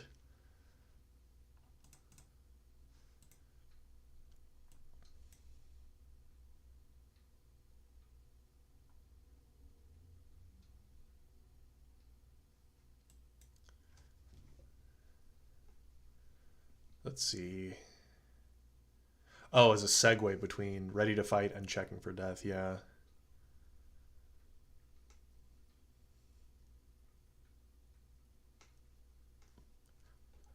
I'm just catching up on chat here now. What would the next TTRPG Community Spotlight be about? Magic, exploration, travel? So, oh, that's a really good question. We do not have a next challenge selected yet. Mainly because Zarek and I are like mad busy. Yeah. It's so bad because I made you pretty much have to like set up everything this time. It's all good. It's all good. But having said that, there is... Oh, yeah. So, DM, you were saying, in the TFE Discord server, there's a community-run challenge for July that's just like got voted on that they're going to do. There's a channel set up for it that they're talking about. And they can now use the tabletop community channel for it. It is not going to have like a content creator stream associated with it, simply for availability reasons. Right. But they're talking about it right now in. So if you're in the TFE Discord server, the July design challenge was being discussed, and I think Robbie Girl was one of the people helping organize that. So was Vidrarius. There's a number of community members, and I told them that after today's stream, it's probably cool for them to use the normal Tabletop Community Spotlight channel within the TFE server. But there is one. Can I do a stream for it? Absolutely. So these are supposed to be just community building exercises, really, at the end of the day. So it's not like Zarek and I have like proprietary ownership over people getting together and doing design challenges. So if, for example, Gary, you want to help facilitate a stream yourself using that group, you have, it's totally cool, right? Yeah, go for it. Honestly, that's awesome. We just great. Want, our idea for this was just to help promote all these other indie creators and get to see all these cool ideas and stuff like that. So. Yeah. This isn't about me and Zarek as much as it is about us using the limited platforms we have to try to promote other people's work. So yeah, if other people want to take up the mantle and help do so, that's great, because I'm going to be like mad swamped for the next couple months. And I am. And you're in. Yeah, I'm going to be busy for a long time. Yeah. Just because you get your game funded doesn't mean you get to take a vacation for the next several months. Right now, you got to actually get the product out there. So it's almost the hardest part. Yeah. Yeah, exactly. Yeah. So yeah, absolutely. For those of you who aren't by chance in the Tales from Elsewhere Discord server, that's where all of this gets organized. So yeah, if Gary, if you want to use your channel to stream and just talk to the folks in there, y'all have my blessing. I think I posted some of the graphics as well for Tabletop Community Spotlight. Feel free to use them. Yeah. So yeah, go for it. All right, well, let's hop back in and get to the next submission. I think we have, it looks like this is a blog post. Yeah. Let's see. Ooh, this one looks a little long. I do not want AI summaries of something I'm going to read. Darn it, Google, leave me alone. Is it doing that in Google Docs? Yeah, it's doing it in Google Docs, and I do not want it. I have not had that before, thank goodness. I don't like those. Oh, and Drudenfush, I don't know what the XP thing is. It's weird. Like, they just added it in YouTube, where like the more you comment, the more like XP you get. I have no idea what it actually does. Yeah, it's weird. I think it's just one of their things to try to promote more activity during streams. Yeah, which is cool. It's a Twitch thing. Twitch has that. Oh, okay. So they're trying to be like Twitch. Weird. All right, well, I'll let you take it away. This game by Maverick. Sure. Okay, let me just zoom in a little bit more. Oh no, I can't read that. Okay. This is by Maverick Pivot TTRPG. It's a tactical action, grimdark, medieval fantasy 2d6 system that is a passion project after school. So development is done by Maverick and won't be found anywhere else. The game is a character choices spec but class-based game with tacitly created mechanics in a gritty, dark, medieval, feudal world with death at any corner and prowess, reliability, and adaptability being the only way to survive. Fledged. Some game mechanics it has are using a more traditional health point system, 8 core stats, a 3 action point system or action system like Pathfinder, a mana pool for spells, along with many other character creation choices to make your character feel real like your bloodline. There are gifts, tals. Sorry, the font's a little hard to read sometimes. Talons for marshals and talents for casters. These are like feats, and they use tactical action points to activate them, and more. I'm always having a player bending the rules or coming up with clever solutions, thinking outside the box, rather than be conventional and risk it all, and see in almost hopeless situations with weapons and Thamacraft, which is magic, having a static damage number than a damage die. Health being on the low end compared to D&D or Pathfinder, 2.5 feet per grid square, 10 seconds per turn, so in turn death is the same, being more gritty and dark.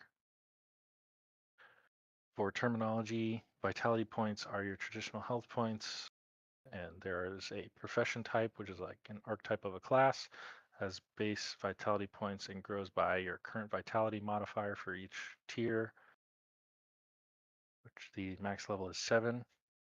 Some of its game system features examples are a tier 2 Incanter profession spellcaster that has 10 plus their level or their tier 1 vitality modifier plus their tier 2 vitality modifier, while a tier 2 combatant profession marshal has 20 plus their tier 1 and tier 2 vitality modifier. A weapon like a longsword is 5, 12, 24. So that looks like maybe their resolution kind of system where they barely hit normal, critically hit, plus either their brawn, finesse, or instinct of slashing or piercing damage, while a dagger is 1, 8, 16 piercing plus either brawn, finesse, or instinct. TEP is thaumaturgy or thaumaturgy energy points, which is mana pool for tier 2 Incanter profession, has on average 16. And a sigil ranked incantation costs around 10, while a tier 2 combatant profession might only have 2 or 3 of them. TEP or TAP, that might be TEP intended. For tier 2 combatant profession has an average of 10, and a Talon-like spin attack costs 2 TAPs, while a tier 2 Incanter profession has only 2 TAPs and a Talon. Okay, the death state when a player character drops to 0 vitality. Depending on how much you took after 0, something may happen. Survival mode, you're still alive but on death's door. And you drop under 0 vitality points on the ground, able to muster a bit of your strength to do an action each turn per 10 seconds, but unable to concentrate well to do it. So it sounds like disadvantage. Any 2d6 roll adds negative vitality points as a penalty. Your wounds are unable to heal naturally by any other means of healing. But by other means of healing like medical, unnatural, or magic. You can, after 30 seconds from the injuries untreated, you die on the spot. Fighting and living by a will to live till your last breath. And there's fatally wounded after taking too many hits while massively injured, which is dropping under 0 vitality points. Your body fails to pick you up from escaping death, so you become unconscious. You're unable to do anything but let your mind wander through the fragile state of nearing death's door. You can't act, move, or speak. Entering the doorway of Hero's Past, meeting the darkness of endless void, and the void slowly transforming into what you think is as death closes in. It touches and embraces you to their gravely domain, which will cause you to die in 2 turns. However, when rescuing the body in this state, your soul returns to its original physical vessel. However, you still look dead to anyone else's eyes and are unable to do much in your weakened state. Only dreadfully crawling and whimpering. You're able to take actions, only allowed to take actions like crawling without opportunity attacks or speak weakly and have 1 point of exhaustion. Because of the overall body state is weakened, you need a rest to regain vitality points from Death's chilling grasp. And then lastly, instant death. A hit that instantly kills you drops you to negative health or negative vitality that's greater than your vitality limit. Dama energy distribution mechanic. When you die, your TEP or TAP, depending on your profession. So I've got a light like shining in my eyes right now. I'm ready. Combatant. Incantator uses TEP, combatant uses TAP, and duelist can use either or. Will disperse through the air and into your allies in a 5-foot area, giving your allies a permanent boost, adding plus 1d6 or 1d6 plus their tier of their point choosing to their soul, as energy must go somewhere else, and repeat the cycle of life ID. I need to turn down my own light. Sorry, it's like blinding me. Holy cow. Subtype Martyr of God. For a priest, this game's cleric class and incantor profession that uses divine and natural Dhamacraft in the name of God. The area is in a 10-foot area is considered permanently holy ground. So it kills unholy and evil or undead creatures. And then there's a subtype become one with the spirits. For an invoker, this game's idea of a summoner class, a duelist profession that uses divine and eldritch Dhamacraft to summon familiars. Their body turns into a spirit animal of their soul. A player choosing its form, and the GM decide what it can do and will be true part of its chosen master.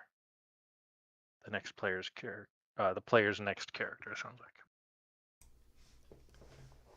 Very cool. Now, I will say, yeah, definitely choose a more legible sans serif font for your body, because some of us got old man eyes. It's like a little hard to read. I was struggling. yeah, it's a little tough to read. It looks cool when zoomed out, but a little tough to read.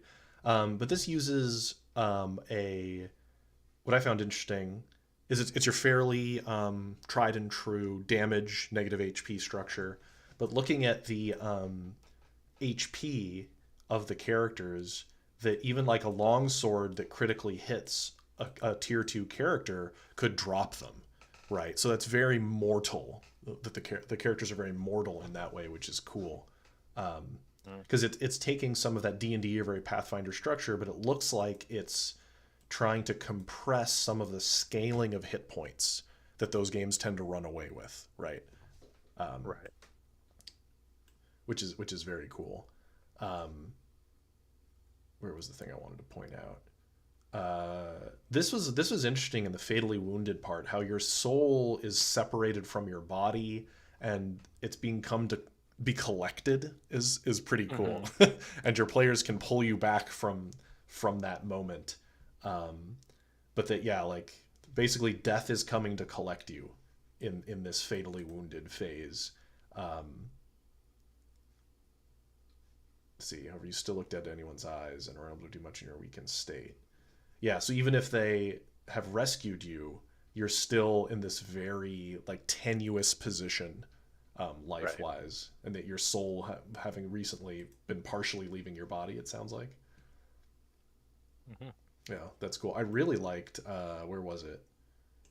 That when your character dies, you add some of your power to your nearby allies, which is cool, right? Like your energy disperses into your friends, which would help them fight. Right.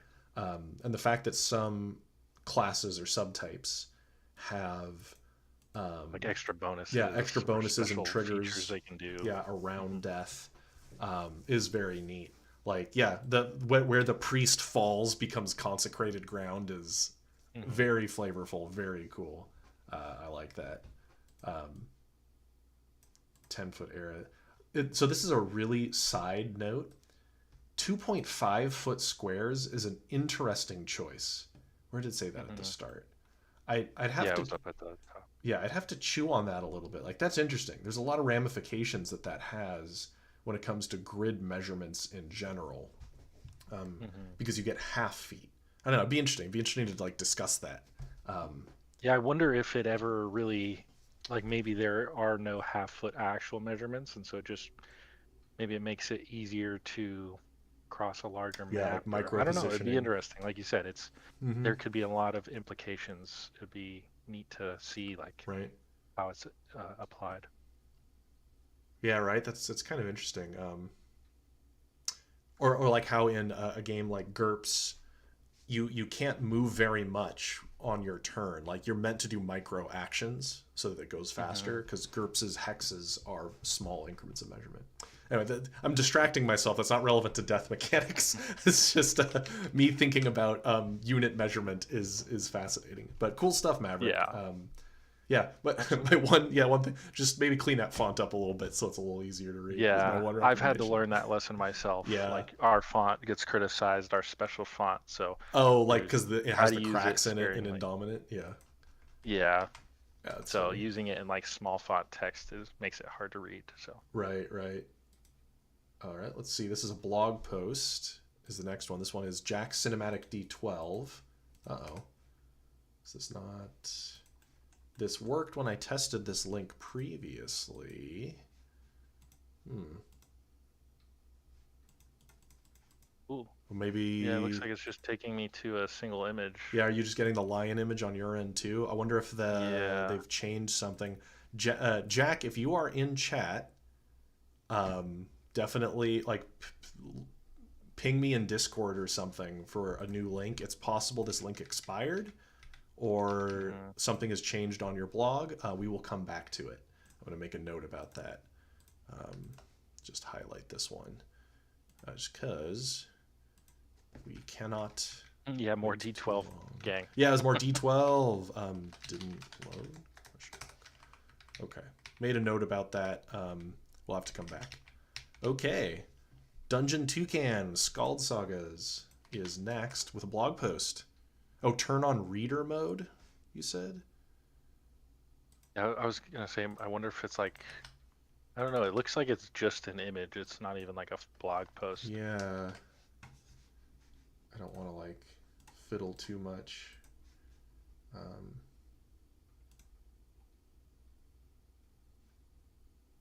Yeah, I don't want to like see any way. Like, there's no. Oh wait, there might be some font. There's some font on that web page, but it's right. Yeah.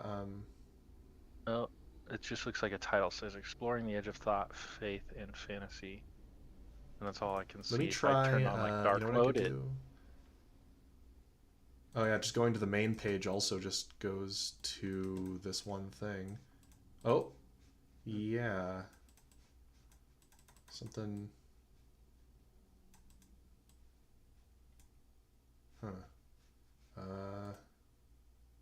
Yeah, we'll have to try to get a new link or something. For sure. We'll have to come back to that. I don't want to burn too much time. Something is up. Yeah. Okay. I'll just like highlight it red or something like that. Yeah.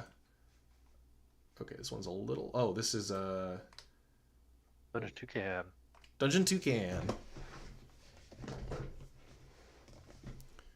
Okay, let me make sure that this is visible. Okay, so death and dying mechanics for Skjaald Sagas. So Skjaald Sagas uses health point system that is split. So this one, a lot of text. But I think I remember talking to him, and I can jump ahead to certain things here. So you have two separate pools: body hit points and essence hit points. The body HP pool represents the physical health of the character, while the essence pool represents how strongly the character's soul is tied to their body. Both pools have variable thresholds within them that have negative effects when they take enough damage to deplete them. Body thresholds come with wounds and injuries, including a chance to lose consciousness, while essence thresholds cause the character to fall unconscious. However, anytime a character is reduced to fewer than 1 essence HP, they die outright and immediately as their soul has faded into nothing. Losing consciousness is the primary failure state for Skjaald Sagas. When a character falls unconscious from any source, they must then face the hunters, meeting the gods of death themselves. Loss of consciousness most often occurs as a result of taking damage, and anytime you get wounded, there is a chance it results in losing consciousness. What happens when you face the hunters? An unconscious character is forced to make a choice when facing the gods of death. They may choose to accept their fate or resist it. Characters who accept their fate, who accept the fate of their death, remain unconscious until resuscitated by an outside source, such as an ally, or if fate decides they are to live. Upon their acceptance, they receive a Mark of the Lamb. Each Mark of the Lamb a character has increases the time they spend unconscious in the future, and causes their soul to slowly fade away while they spend time unconscious. Those who resist can immediately regain consciousness by their own power, but receive a Mark of the Wolf. Once a character has one Mark of the Wolf, they become prey in the final hunt, causing them to be hunted down by the unrelenting and brutal god of death, Kilgamon. Details for the curious. As much as I want to click that link, I will resist. What does this really mean? When a character loses consciousness, the player is faced with a choice. Do they take control of their fate and resist death, or do they leave it for fate or their allies to decide? Resisting fate comes with the cost of being hunted for the rest of your life, but accepting fate means they might never wake up again as they slip away peacefully. Players may have the power to choose to keep their character going, but the accumulation of death marks means that the choice loses its power every time it is made, and will eventually be taken away altogether. What would you choose? This is really a high-level explanation of the process. There's a deeper explanation of the process. Oh, right, and I remember him saying this, that there's a lot more out here. There's a deeper explanation of the process and meaning behind the two gods of death, as well as the specific mechanical effects of the death marks below, for those who wish to take a deeper dive into the specifics surrounding death and unconsciousness in Skjaald Sagas. Or you can take a look at the mechanics manual here if you want to see what other Skjaald Sagas, what other things Skjaald Sagas has and does.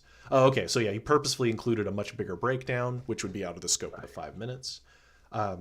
Very cool stuff, Dungeon Toucan. Something I've talked and looked at Skjaald Sagas many times before, talked to them a lot over the last year. It's very cool. And so this is a game that's heavy on the simulationist side of gameplay, purposefully so. There's a lot of nuance and resolution steps in that way, purposefully, right? There's detail in that nitty-gritty. I actually hadn't seen the information about facing the hunters, though, last time I looked at the draft, and that is super cool. And especially because so much of this is inspired by Nordic mythology, the idea that you must face the hunters when you go down is just really evocative. Somebody mentioned in chat, Twice Dead Mage, that it sounds like Kindred from League of Legends, and I think Kindred is inspired by the same mythology is why. So yeah, very cool.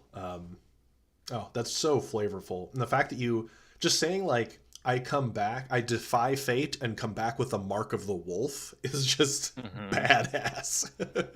It's just so cool. And the fact that then you're eternally hunted by the final hunt is just I don't know what any of that does, but I'm super on board with it. Right? Very cool. Yeah, that is very neat. This game is really impressive. It's full of mechanical nuance and layers, and it's very meaty in a good way. Yeah, I've been meaning to dive into it, but like we've been talking about. Yeah, the time drawback of these constraints. crunchy games is it's harder to just dip your toes in, right? You have to really dig in and get a lot out of it. Yeah, so it's like a really lore-heavy simulationist type game. So like, yes, simulationist steps, but super rich like lore and narrative evocation in it. So they're not exclusive, those two structures, right? Being crunchy, but also having really flavorful mechanics. It is possible. Right. And yeah, this is very cool stuff. The best kind of mechanics are ones that even if you don't know their context, you feel drawn to them, right? Right. Like when I saw that I come back with the mark of the lamb, it's like, that's cool. I don't even care what it does at this point. That's cool.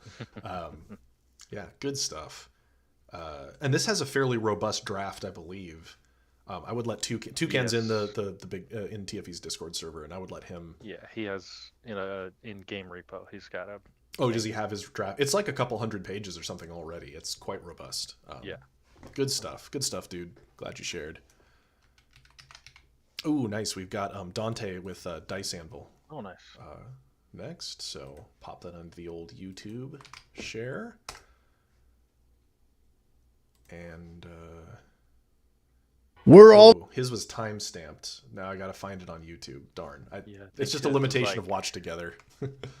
Yeah, I think it was like halfway through it.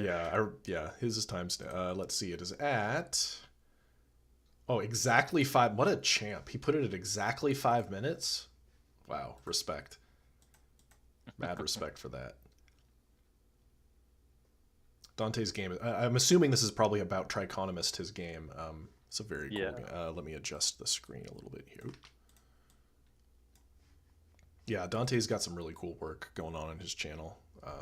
Okay, I think I got this set up correctly. To the Tabletop Community Spotlight. It's an event run by Peter from Tales from Elsewhere and Zarek, and they're talking about all these other ideas about death mechanics that are going to come out. They're going to react to them. It's going to be a great time, so make sure y'all watch that. Okay, here's the death mechanics for Triconomist. When creating this mechanic, we wanted there to be risk and also some player agency when doing it. Some choices that they have to make. When a character is pushed past the threshold of damage they can take, or if they're in a narrative situation that makes it probable for them to die, then they'll make a death roll. Or, I don't know. I'm still ironing out the names, but it's going to be really generic because we're all about efficiency here in Dice Anvil. They will have 4 options to pick from. They'll pick one, and if they roll a 1 on that die, then they're dead forever. These dice vary in size, but they also vary in what they do to the character if you choose to roll it. Let's go through the 4 options. Tragedy death die is a D10. So the chances of you dying while rolling the tragedy die is a 10% chance. So you're probably going to survive, but there's a cost. You lose a precious item or ability. This will probably be a popular one, which is totally fine because I think this is more interesting than just death itself, is losing something precious to you. But if you're feeling a little bit luckier, then you can move to the fading death die, which is a D8. So your chances are a little bit higher of death, but you do not have to sacrifice anything precious to you. Instead, you fall unconscious. Think about in the movies whenever you think someone dies, but really they wake up in a hospital in the next scene or whatever. If they're in a situation where they feel like they need an edge and they're willing to risk death in order to get it, then they can roll the heroic death die, which is a D6. Scary chances here, but if they choose to roll it and they survive, they get back up and get an extra die on the next action. Basically getting a super big advantage for the next thing you do at the risk of dying, a 1 in 6 chance. But I mentioned there's 4 options, right? Well, here's the 4th one. I do want to always respect player agency, and if it's a situation where they feel like their time is right, then they can make the ultimate sacrifice, which means your character dies, but they do a final act that turns the tides of the fight. If you want your character to have a heroic way to go out, then you can just make a sacrifice, set off that bomb, maybe do one final hit to the boss that takes them out. If you're the GM, make it a big moment because you can write the character for this, and Triconomist is about the character. Make it as explosive as this character deserves. Also, in the official rules, I'm going to suggest that the player and GM GM pick and roll the die separately from the other players, maybe secretly behind the GM screen or maybe in a different room to hide that result from the players and narrate it together and collaborate when describing what happens next in the scene. Should be exhilarating. But there you go. Those are the mechanics for Triconomist, and that is my conversation about death mechanics. So if you enjoyed this video, please consider liking and subscribing. See you, nerds!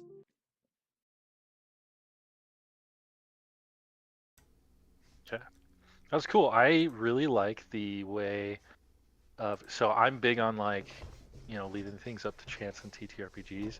I like how there's 3 of the options are just different like gambles effectively, right? If you want to play it safe, Right. you do the D10. If you want to like play it less safe and get a bonus, you can do the D8 or D6.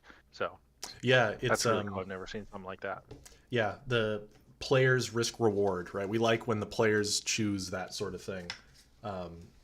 Yeah, that's cool. Like that, I like that it's accounting for different narrative types of defeat as well, right? Not just here's different death states per se, but each of those 3 descriptions, like especially when using clips from like you know, episode 1, like the heroic one, or from superheroes, where you know these have different evocations, not just different mechanical consequences, but also different thematic consequences, right? Like fading to black on the character and then they wake up, you know, in the triage tent later or in the hospital, right? Those kind of structures. That's very cool. That is quite cool. You know, it's interesting. So there's with a lot of these, we're seeing that one of the options is to potentially come back and keep fighting. And there's an interesting thought that was presented to me once, and I don't necessarily agree with this, and some of you maybe have heard me mention this before, where the players should not be in control of their own challenge, like their own danger, is something that somebody said to me once. I don't necessarily agree with that, but I think it's interesting, where in some games, the players have a lot of agency over whether or not they stay in the fight, whether or not they even die, right? Like where death is a choice by the players. And in some games, there's no choice by the players if they get to that, you know, failure state. It's very interesting, right? These different ideologies.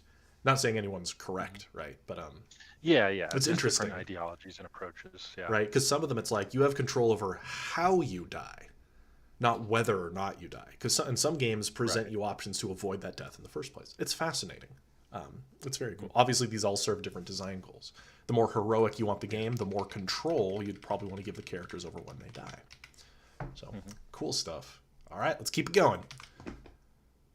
We've got another video. This is from Dirge Syndicate, Dream Foam Ultra. Let's get this one queued up.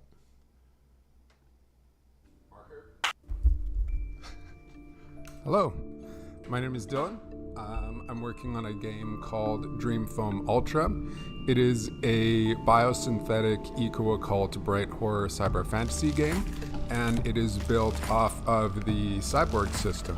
The way that death is handled in my game is kind of in 3 prongs. At the beginning of character creation, you are assigned what's called a death mark. So it is a random number you roll, initially using a D100.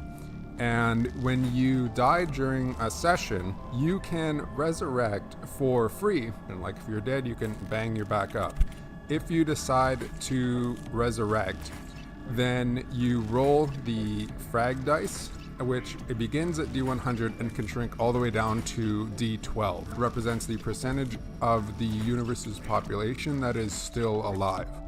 So when you roll the D100, you want to avoid getting a very high number, because if 10 times the frag dice size number of people die in one day, then the frag dice shrink from D100 to D88. And when it shrinks all the way down to D12, you're essentially near the end of the campaign. At the bottom numbers, you want to avoid low rolls, because if the number on the frag dice is the player's or the character's level and below, then the frag dice also shrink one size. In the middle of these high and low numbers is the death mark. So if somebody else rolls, for example, 33, and your death mark number is 33, then you're one of the random people in the world who dies in their place to keep them alive. And you would then also have to choose, do I want to resurrect or do I want to just let it be? The frag dice shrink a number of sizes, as I mentioned. When you get down to D12, the players can be like, okay, we're going to start making something called the Fresco of Tears. What this is it's the final thing that group of characters will do during the campaign together as an activity, either to save the universe or to say, like, we're calling it. We're not going to preserve life this time around. If they decide to fight, then of course they can fight the BBG or something that they believe is the source of the negativity in the universe. If they succeed, then, they can void out, which is a kind of collective nebula explosion that will reset the universe of the game to before they started adventuring together, but it will be reset without them in it.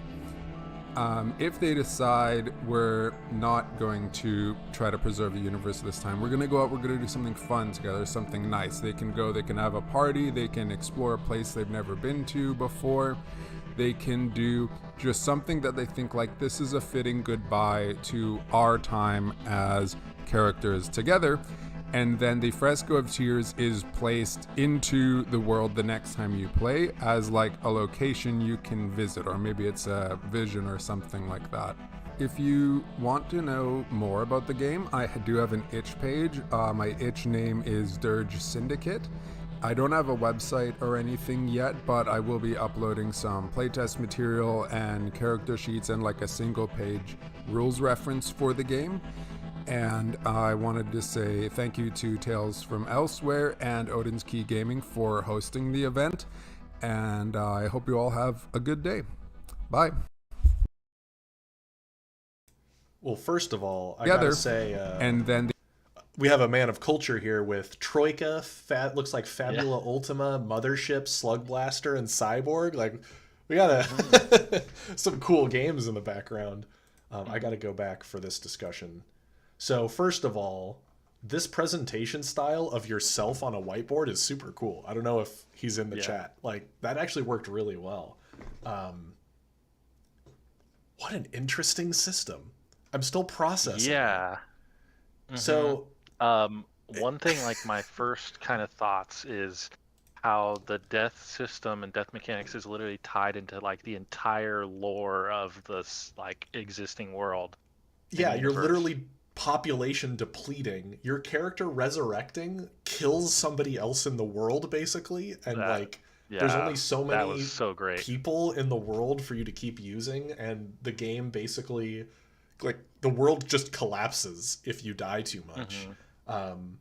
That's super interesting. It sounds somewhat inspired, or just like maybe similar ideology of like Clair Obscure Expedition 33. Have you? Oh, I haven't played that new Vidya game. Yeah, it's apparently a good game. I haven't had time to play it, but cool. I know the lore of it is like in some ways similar. Like, people die at a certain year, but it reminded me of that. But like how it's like it's tied into the universe, like this death mark, and like you said, right? You can roll and literally kill X number of people. With your result to come back. And what's interesting about this is this template you could actually put on top of other games, right? Because this is for Cyborg, and Cyborg is very rules light. And so like you could take that structure and slap it onto like a D&D game if you wanted to represent the inability to come back from the dead or something, right? Like, it's not really purpose built for a game like D&D. You die really easily in Cyborg. So it's really interesting. That's almost like this structure is something that you could templatize to use for other systems, I think, in a really interesting way. This is almost too interesting for this stream. Like, there's so many things to talk about. Yeah, I'm trying to find the itch.io page. I don't know if you have that link. Oh, I don't have it. Do I have it? I could drop it. It was I'm trying to search for it, but I'm not. itch.io, and it was Dirge Syndicate. Let me see if I can find that. Dirge Syndicate. We can always maybe ping him.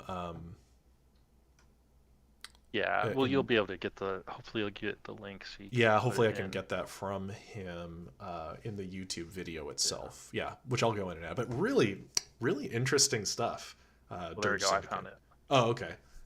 When I need a puzzle on that for a while longer. In the chat. Oh yeah, sounds good. And then I'll put it in the notes of your doc. Oh, thank you. Yeah, in the Matrix. Huh, just really interesting stuff. Mm-hmm. Yeah, very like philosophically interesting too. Yeah. Even on top of the fact that it's interesting as a game mechanic. Exactly. Just really interesting stuff. Oh, next we have a voiceover. This one is a text that Zachary recorded audio for. Oh, okay. So I'll try to scroll along with it, but he will read it out loud himself. And I think he had mentioned to me that there's like an extra minute for like plugging something. So let's see how this goes. Horrible diseases and spectacular deaths. A quick look into the death mechanics of peasantry, along with my design goals and inspirations. As a quick note, this is a special blog post as part of the Tabletop Community Spotlight, hosted by Peter from Tales from Elsewhere and Zarek from Odinski Gaming. To start this post off, I list numerous medieval diseases such as bubonic plague, leprosy, tuberculosis, smallpox, typhoid, and many others. And we're not even going to touch on all the horrid medicines they try to use to treat you back in those days. But if you're interested, I left a quick link to one of my favorite posts called The Final Days of King Charles II. And so among so many horrible ways to die as a peasant, it may come as no surprise that their expected lifespan was about only 35 years of age, which is unfortunate for them, but it does provide us a great amount of inspiration for how we want to handle death in peasantry. So let's go ahead and take a look at that. And so from an early point in the game, it was clear to me that I couldn't just use the classic HP system. Failed your con check. Yeah, let me roll 46 to determine how much Black Plague damage you take. Yeah, no, that wasn't going to work for me. The Black Plague is far too dangerous and horrible for that to make any sense. And so I immediately began working on a simple wound system called afflictions. And afflictions can be anything from broken bones, diseases, alcoholism, madness, or even a poorly done nose piercing. Essentially anything harmful to your peasant can be an affliction. And on your character sheet, you'll find a simple tracker for afflictions, which looks like this. Each peasant has a maximum 4 spaces for afflictions, and it's also important to note that every peasant starts the game off with at least 1 affliction.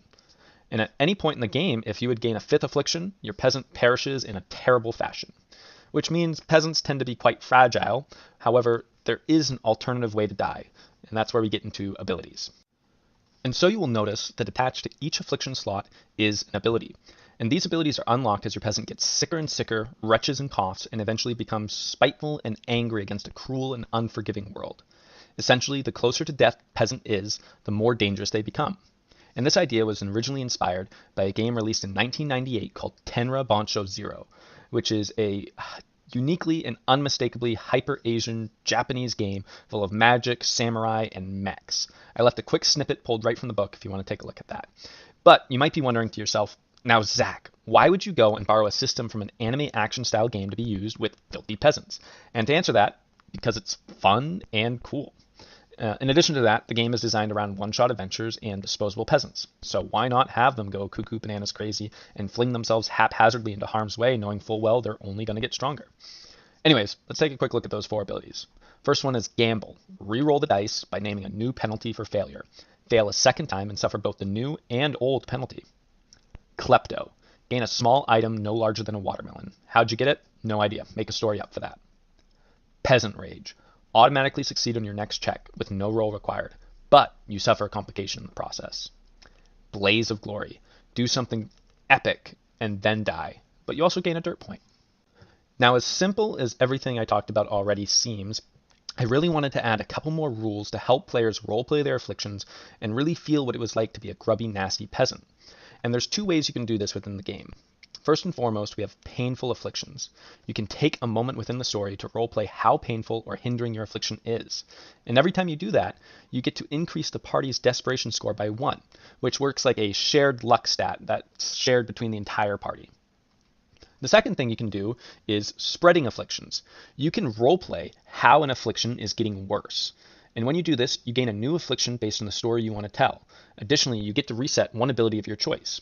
Here's a quick look on the character sheet on how that works. You can see, starting off, we're missing a toe, and we've used all of our gamble ability. So we decide to roleplay our spreading affliction, saying something like, "Good grief, looks like my toe stump's all infected from the bog water we were mucking around in."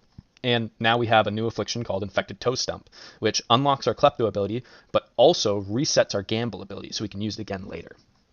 Well, thanks for listening in on this blog post about peasantry's diseases and afflictions and the whole system and how it works. It was really fun to talk about, and I got to, really cover the core design goal, which was to create a simple and fun way to handle these tragically awful diseases that affected our medieval ancestors. Heck, I'm sure that way down the line, 100 years from now, our great-great-grandchildren are going to be laughing at us and how easily we all died from our modern-day diseases that we have now. And you know what? Good for them. They deserve it. Anyways, I'd love to hear your feedback on how the affliction system works and any suggestions you might have to make it better. I'm always seeking to learn and improve as a designer, and I'm also trying to make peasantry as good as I can possibly make it. Down the line, I'm looking to maybe touch on monsters and how monsters work, and the fact that they don't actually take afflictions. They have a whole nother damage system that's asynchronistic from what I have here in peasantry that I showed you today. But we won't cover that right now. We'll do it in another post. But thank you again for joining me, and we'll see you next time. Good stuff. I've played Peasantry and run Peasantry. They have you can go to, he has a website up. This is a game you can download the demo of and play now. Peasantry is hilarious. I pulled this up because the afflictions can have results like this, where you grow an extra leg for some reason coming out of your, it's so absurd. This was my character portrait when I played. You randomly determine your characters. It's hilarious. Really fun game. What's interesting about this game, from a death mechanic standpoint, separate from the afflictions, is it is specifically for one-shots. And at the end of the session, there's a winner. And the winner doesn't have to be the dirtiest, right? Yeah, the dirtiest peasant wins. And now that doesn't mean you had to live either, right? The dirtiest peasant... You can die and still win. Right, yeah, you can die and still live through it. It has one of your ability scores is called how nasty you are. It's all just hilarious. So, by making the game unserious, and you don't keep the character at the end, the players go down toward Blaze of Glory fairly quickly, right? People getting all sorts of messed up really fast because you're not supposed to try to keep your character alive per se. So you're trying to be a dirty peasant. Yeah, you're trying to be a dirty peasant. And there's a light amount of competitiveness to it because there's a winner at the end. Who was the dirtiest peasant? It doesn't matter if you completed the mission. What matters is, were you the dirtiest, nastiest little peasant you could have been? Yeah. And it's just really fun. I really need to play peasantry. Yeah, it's a riot. Yeah. I ran an adventure for peasantry where the peasants were called upon by the local wizard, basically, to babysit his wizard tower while he goes on a vacation. And they had to do simple things like clean his magical artifacts, feed his giant magical cat, and all these things that just absolutely cause chaos. And it's hilarious. Really funny game.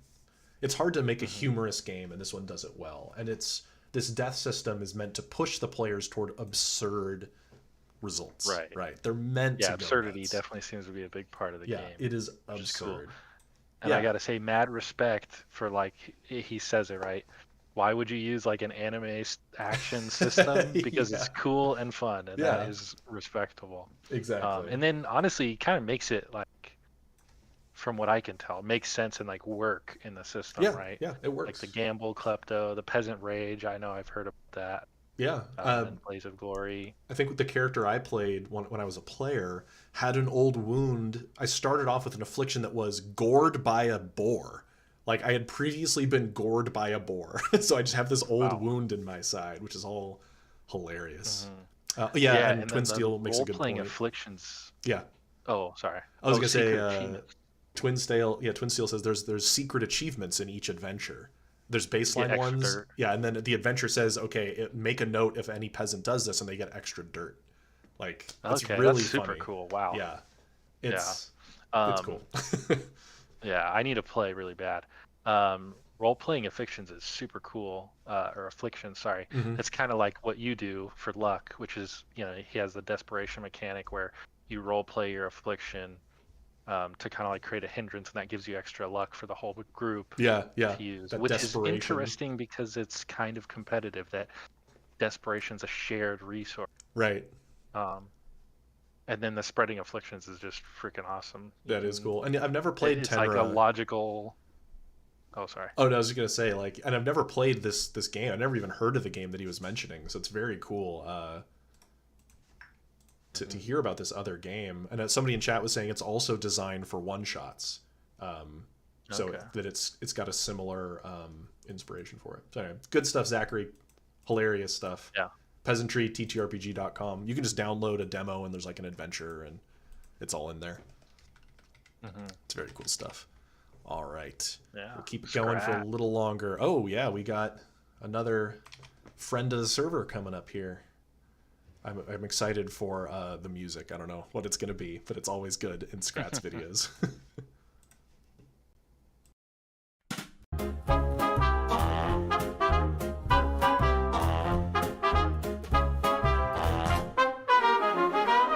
Tonight's topic: death mechanics.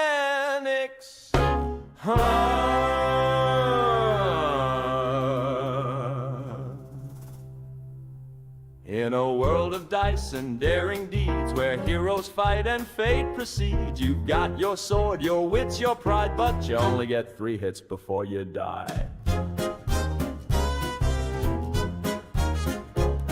No saving throws, no second breath, no fancy rolls to dodge your death. Each strike you take, it shaves you down till you're the freshest corpse in town. One hit, you're fine, still got your flair. 2 hits, alright, you're gasping air. 3 hits, well, no need to plead. You're dead.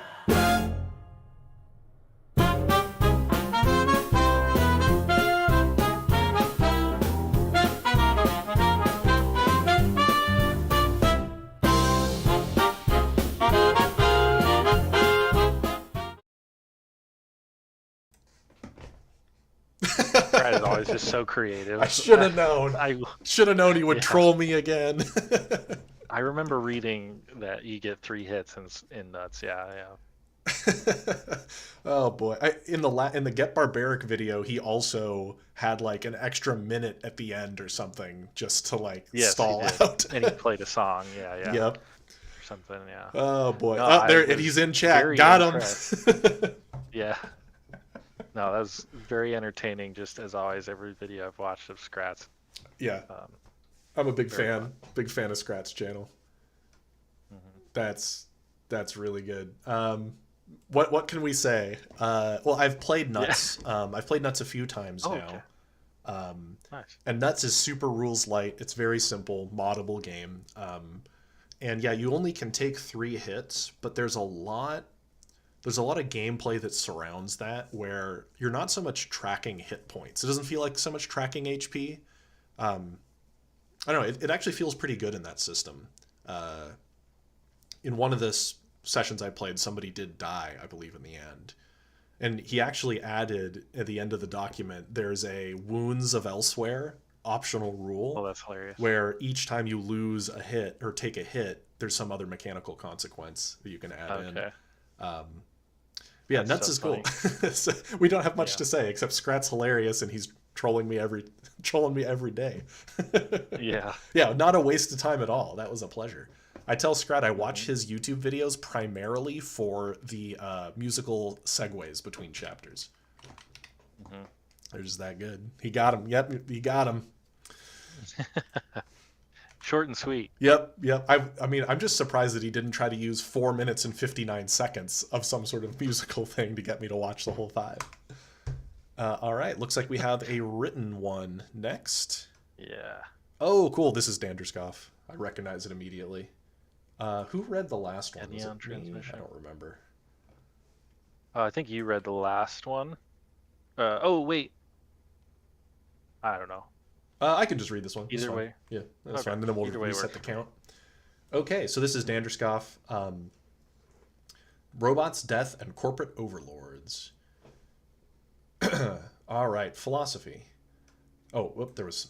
Here at MK Ultra, we care about our robots. From the careful crafting of their modular bodies to the responsible incineration of their corpse, we are with you every step of the way, even in death. MK Ultra Corp Employee Death Insurance Policy. Philosophy. Mechanically, death in Neon Transmission is simple as a bot. Being forced to shut down after being exhausted means you forfeit your narrative agency and the bot is removed from initiative. If the guide, our version of the Game Master, decides that the narrative calls for the death of a player, they can make that decision.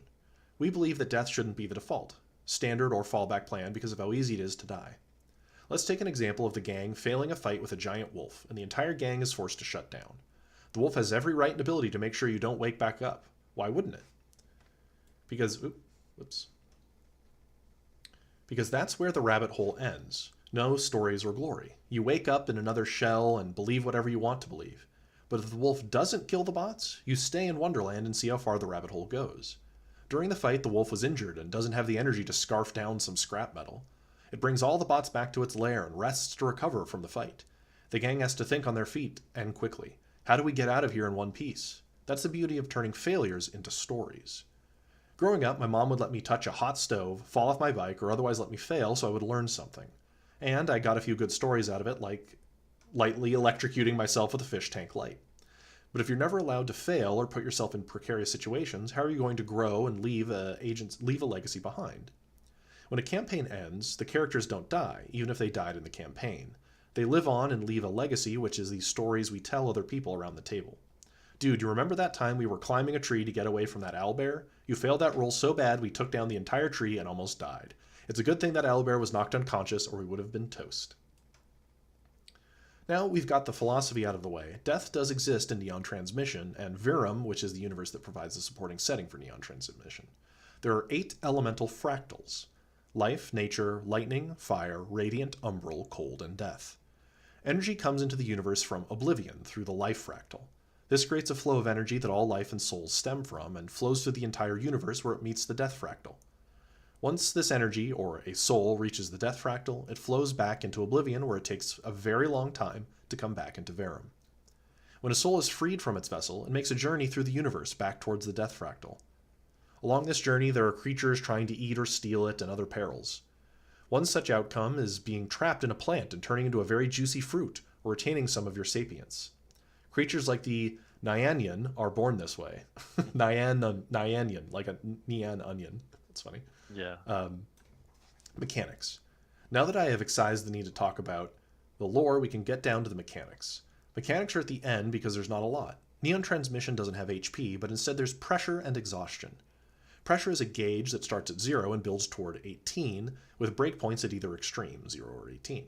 Once you reach 18 pressure, you enter into an overdrive to release that pressure. Overdrive is akin to an adrenaline rush and gives you an extra die to use on all your rolls, which is pretty powerful. While in overdrive, any damage you take lowers your pressure, and it normalizes it at 0. Once your pressure normalizes, you can begin building pressure again. Taking more than 18 points of pressure, or going under 0, pushes you past your breaking point and causes the overage to go to exhaustion. Exhaustion is also a gauge that has 18 points, but has a breakpoint at 6 and 12. Accumulating 7 to 12 points of exhaustion puts you into a graceful shutdown state where your bot will shut down once your pressure normalizes. Accumulating 13 to 18 points of exhaustion puts you into a forced shutdown state where you immediately turn off and lose your narrative agency for the scene.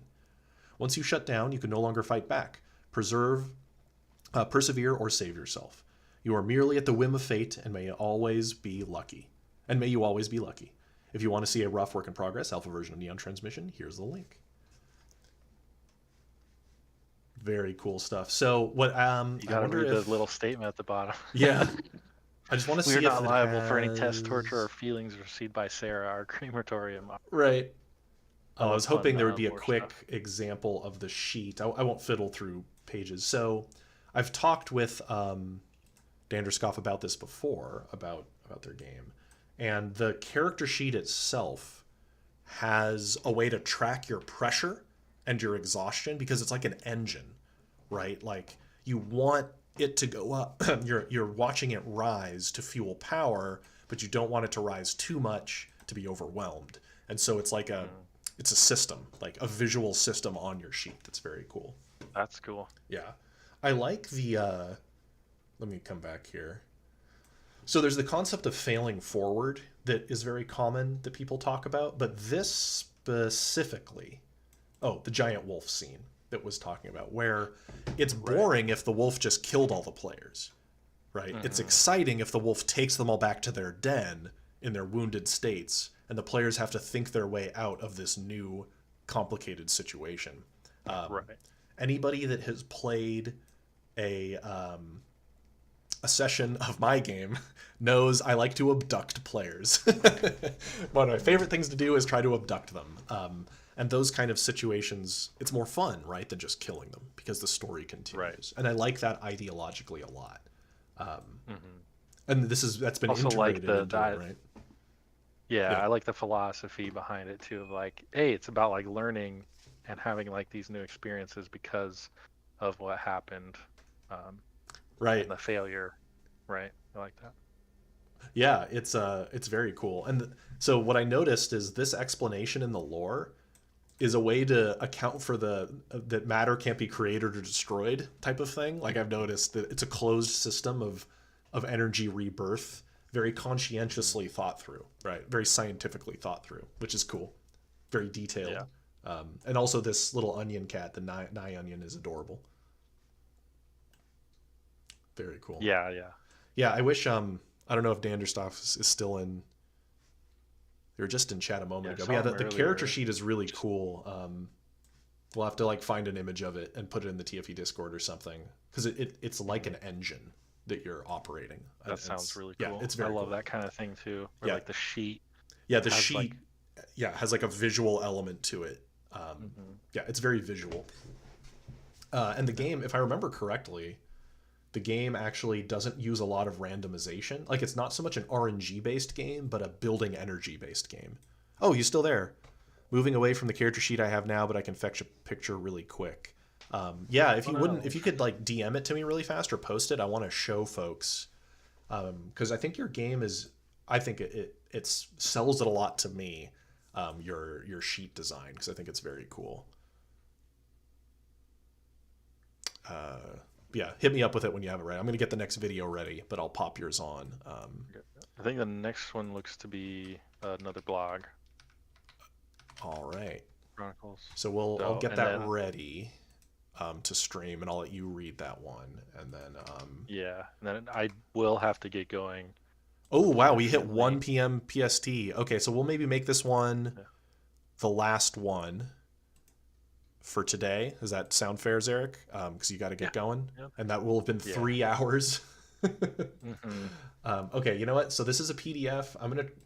And it doesn't load well when I do it here. So hold please. Let me see if I can do this. That works. And see if this looks a little better on stream. There we go. And then hold please. I've got the character sheet image that I want to pop up here. Let's see if I can. So, and they were just saying that this is still a rough draft, right? And they're moving away from this detail, but the idea is that you have these meters that you can like use a Mancala piece practically, like to track these meters, and you enter states of overdrive versus exhaustion, and like it's really interesting mechanically speaking how that works. And since you're a robot, you have all these like location based structures here. It's really cool. That is really cool. Yeah, I remember Danderskoff when you were in the big design Discord and like iterating on these visuals and trying to come up with guides for them, because it's very interesting indeed. Super cool stuff. All right, I will now switch over and I'll let you read, Zarek. This one is from, who do we have here? Zeitgeist from the Chronicles of the Last Covenant game. Cool. Yeah. Okay. And a very interesting statement we start out with. Why you should die. A few years ago, I had a Chinese coworker. Since I'm a big fan of Chinese wuxia movies, Crouching Tiger, Hidden Dragon, House of Flying Daggers, Hero, I asked her why the main hero always dies in the last scene. She looked confused and answered, he wouldn't be a hero if he didn't die. I learned something that day. In Western culture, especially in Hollywood movies, heroism is measured by success. A hero wins. There will be a happy end and a reward. In Chinese stories, however, heroism is measured by devotion. What are you willing to sacrifice?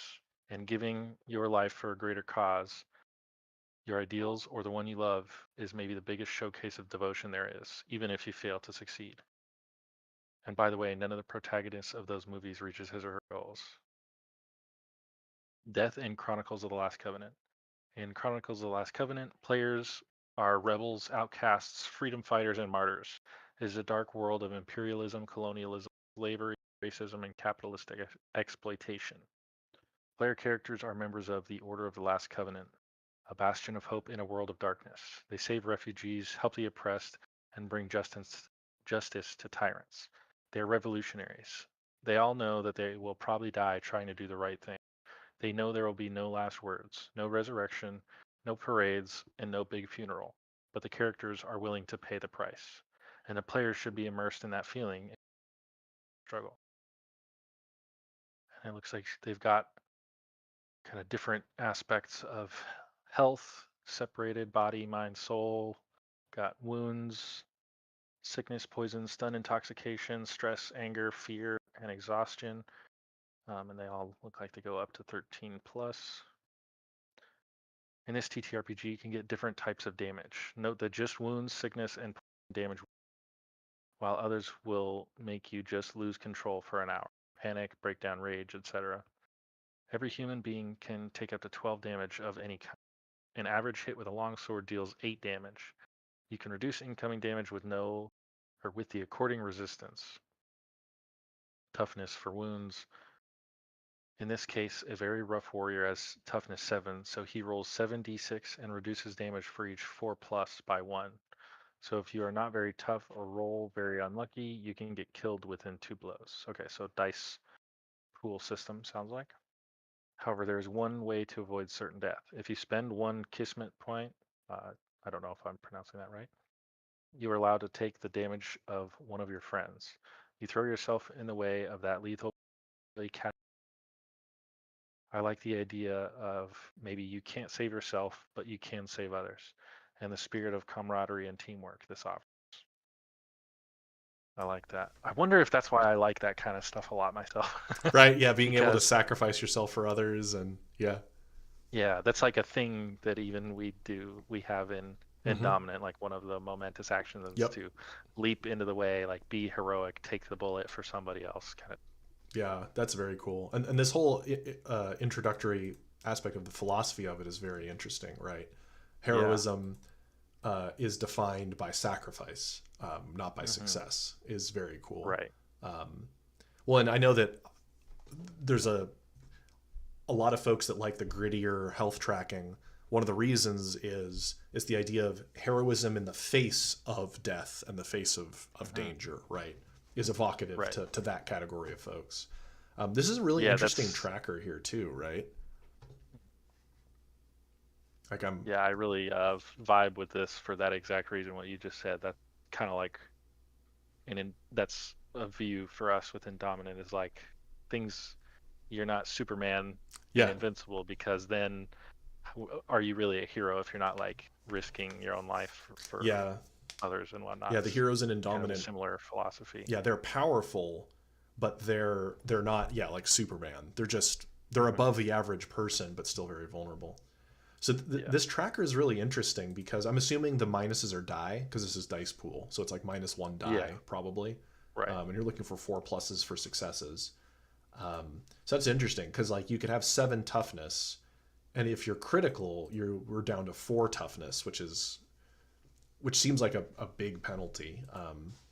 Right. But since not all of these are 4 plus. Yeah. What's interesting is that not all of these are death states, though, right? They're right.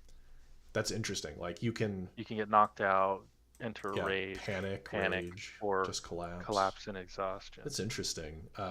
Without knowing the rest that's attached to this, it's hard to say too much. But I like that this multi-vector approach to abstracting health means that the system, you could be defeated by fear, like fear alone.